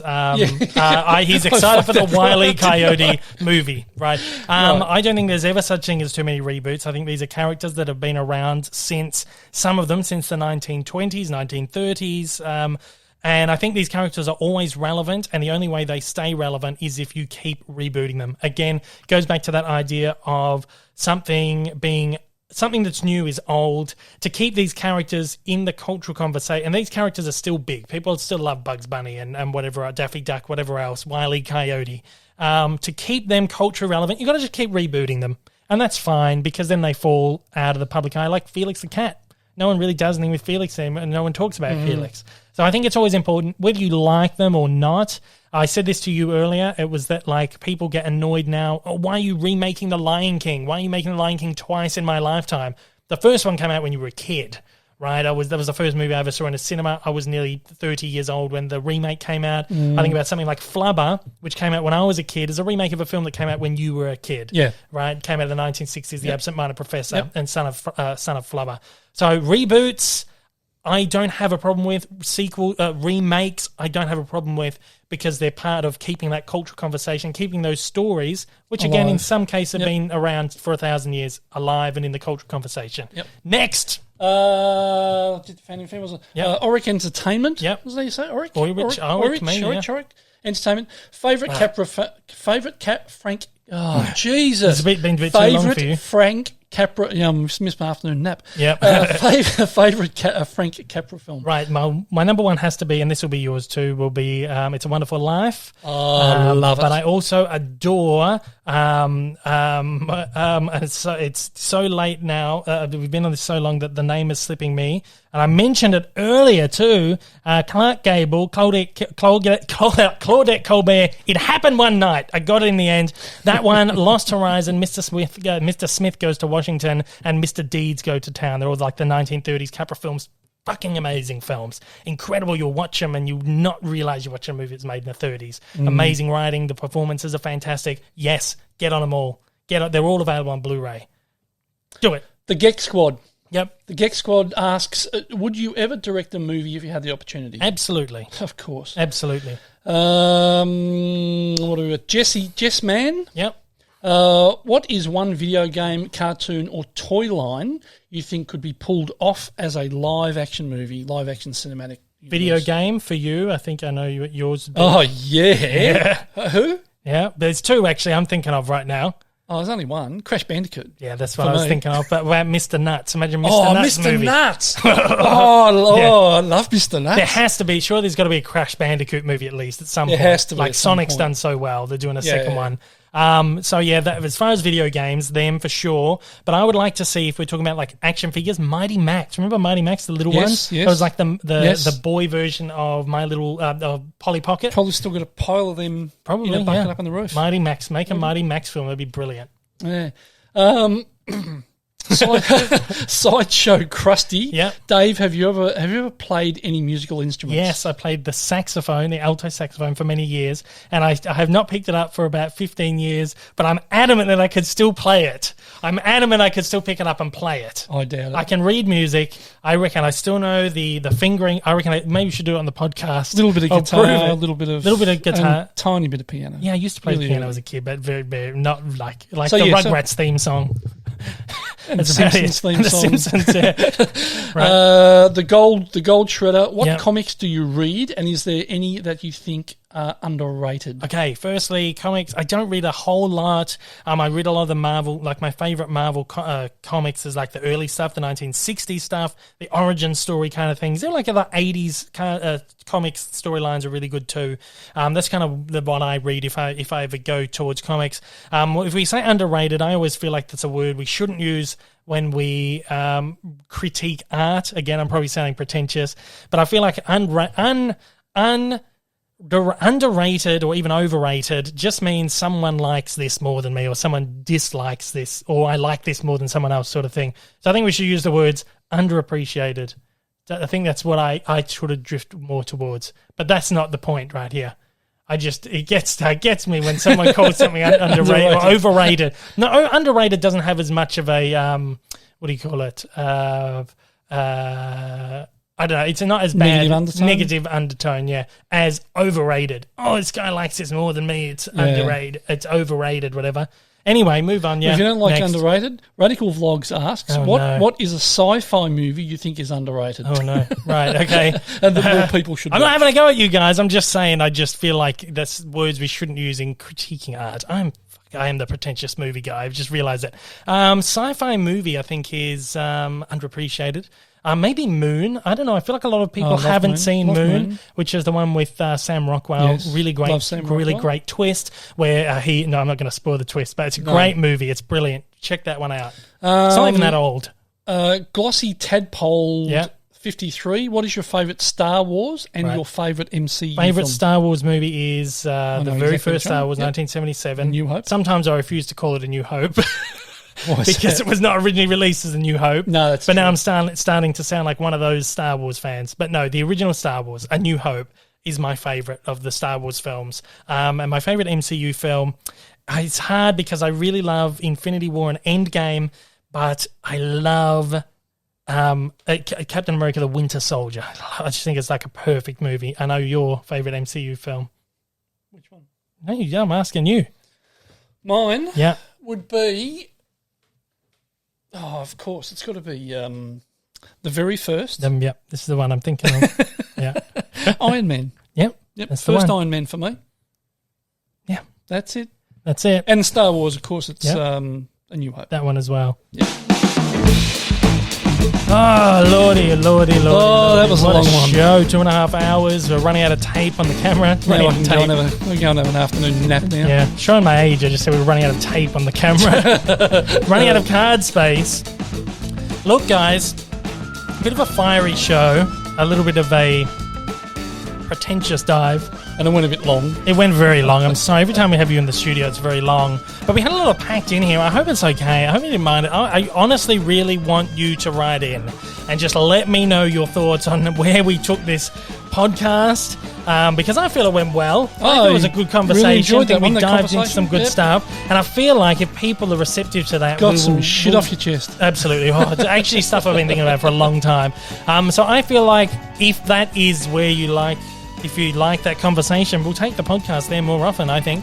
Of course, these podcasts go... So, yes, write in. Let me know, please, any way you can. Twitter, Instagram, in the comments below. If you're watching on YouTube, send me an email, daveleepod@gmail.com, wherever. Just please, if you're listening out there, and I know there's like 1,000 of you every week who are listening to this, but just let me know, please. And we'll attempt to make it less than 2 hours. Yeah, we will attempt. It's very long. And if this is too long, tell me. You're an idiot, Dave. It's too long. Okay. Listen to it over 2 or 3 sessions. Yeah, exactly right. People love that, don't they? But going to work, coming home from work, and just chill and whatever. Yep. The podcast goes out every single Monday on all podcasting platforms, or the major ones: Apple Podcasts, Spotify, Google, Amazon Music, Audible. The visual element goes out on YouTube. That's up at the same time, but 2 days earlier it goes out to Patreon supporters. If you'd like to be a Patreon supporter for as little as $1 a month, you go to patreon.com/DaveLeeDownUnder. You can find me on YouTube at Dave Lee Down Under, over on Twitter, Instagram, Letterboxd. There's links in the description of every podcast, and links for the podcast platforms too. If you want to write into the show, daveleepod@gmail.com. And if you're listening on the podcast, we really want just please let us know. Either leave us a review and a rating. We'd love that. It helps. Only good ones. Only the good ones. Helps us get the stuff out there. And again, feedback is always welcome. I always like to know what you guys are. I'm always like really conscious, you're nervous that people aren't enjoying. But I want to know. But the feedback, like the listenership's going up every week, which is good. So we must be doing something right. And just quickly, yes, your posters. I keep forgetting to say this. Should have said at the top of the show. Hopefully no one's tuned out by now. Particularly if you're watching on YouTube, we're thinking about maybe changing the posters on the wall that are behind us. We've got a lot of classic films. This is not about erasing the classic films from the thing, but we're kind of thinking that these have been up for about 6 years now, maybe pushing 7 years, and I feel like they're getting a bit tired. I think like the same thing. We want to maybe change the posters up a little bit, and we want to get your feedback on what we should replace it with, and whether that is posters for older movies, whether it's newer movies, anything, because we're going to embrace the whole world to cinema, whether it's old stuff, whether it's new stuff, it's anything in between. We just love movies. So anyway, write in, let us know what you'd like to see in the background there for sure. Look, this week on YouTube, we've got the grand return of Cartoon Evolution for the year. We've got one for Tom and Jerry's Spike and Tyke, which I'm doing to try and the movie's coming out this week, Tom and Jerry, so it's a nice little business move on my behalf to try and get out something. I want to be a Jump bit on the back. Oh yeah, I'm getting on the bandwagon. I feel like I want to be more relevant with my content this year. So that one's coming out this month. It's actually my 20th Cartoon Evolution. Not including the Disney ones. It's the 20th under the Cartoon Evolution banner. Okay. How's that? So I've done That's my a lot. 20th podcast and I've done 20 evolutions. Yeah, it's a lot. It's just too much work. Well, think about that. That's a year's work. Here's a year's 2 work. to 3 weeks every Well, one exactly of them. right. Yeah. Yep, been doing it for a long time. So 20 of them. There's 20 podcasts. It's a big celebration this week. Thank you guys for supporting, for listening, for watching, for helping me, encourage me and make. That's the only reason I keep making stuff is because you're out there, you're watching, you're supporting. I'm going to upload voice evolutions for Spike and Tyke as well. Last week I put up preview videos for Disney and Disney animated. I put up my preview videos for animated films and for the Disney films that are coming out in 2021, so you can check them out. I also did a breakdown of the Cruella trailer. A bunch of cartoon news went up last week, as well as WandaVision, like endings explains and all that. That's it, guys. Thank you for listening, and we will see you next week. I don't know what's happening on the show next week, but I'll see you then, hopefully. See you guys. Take it easy, guys.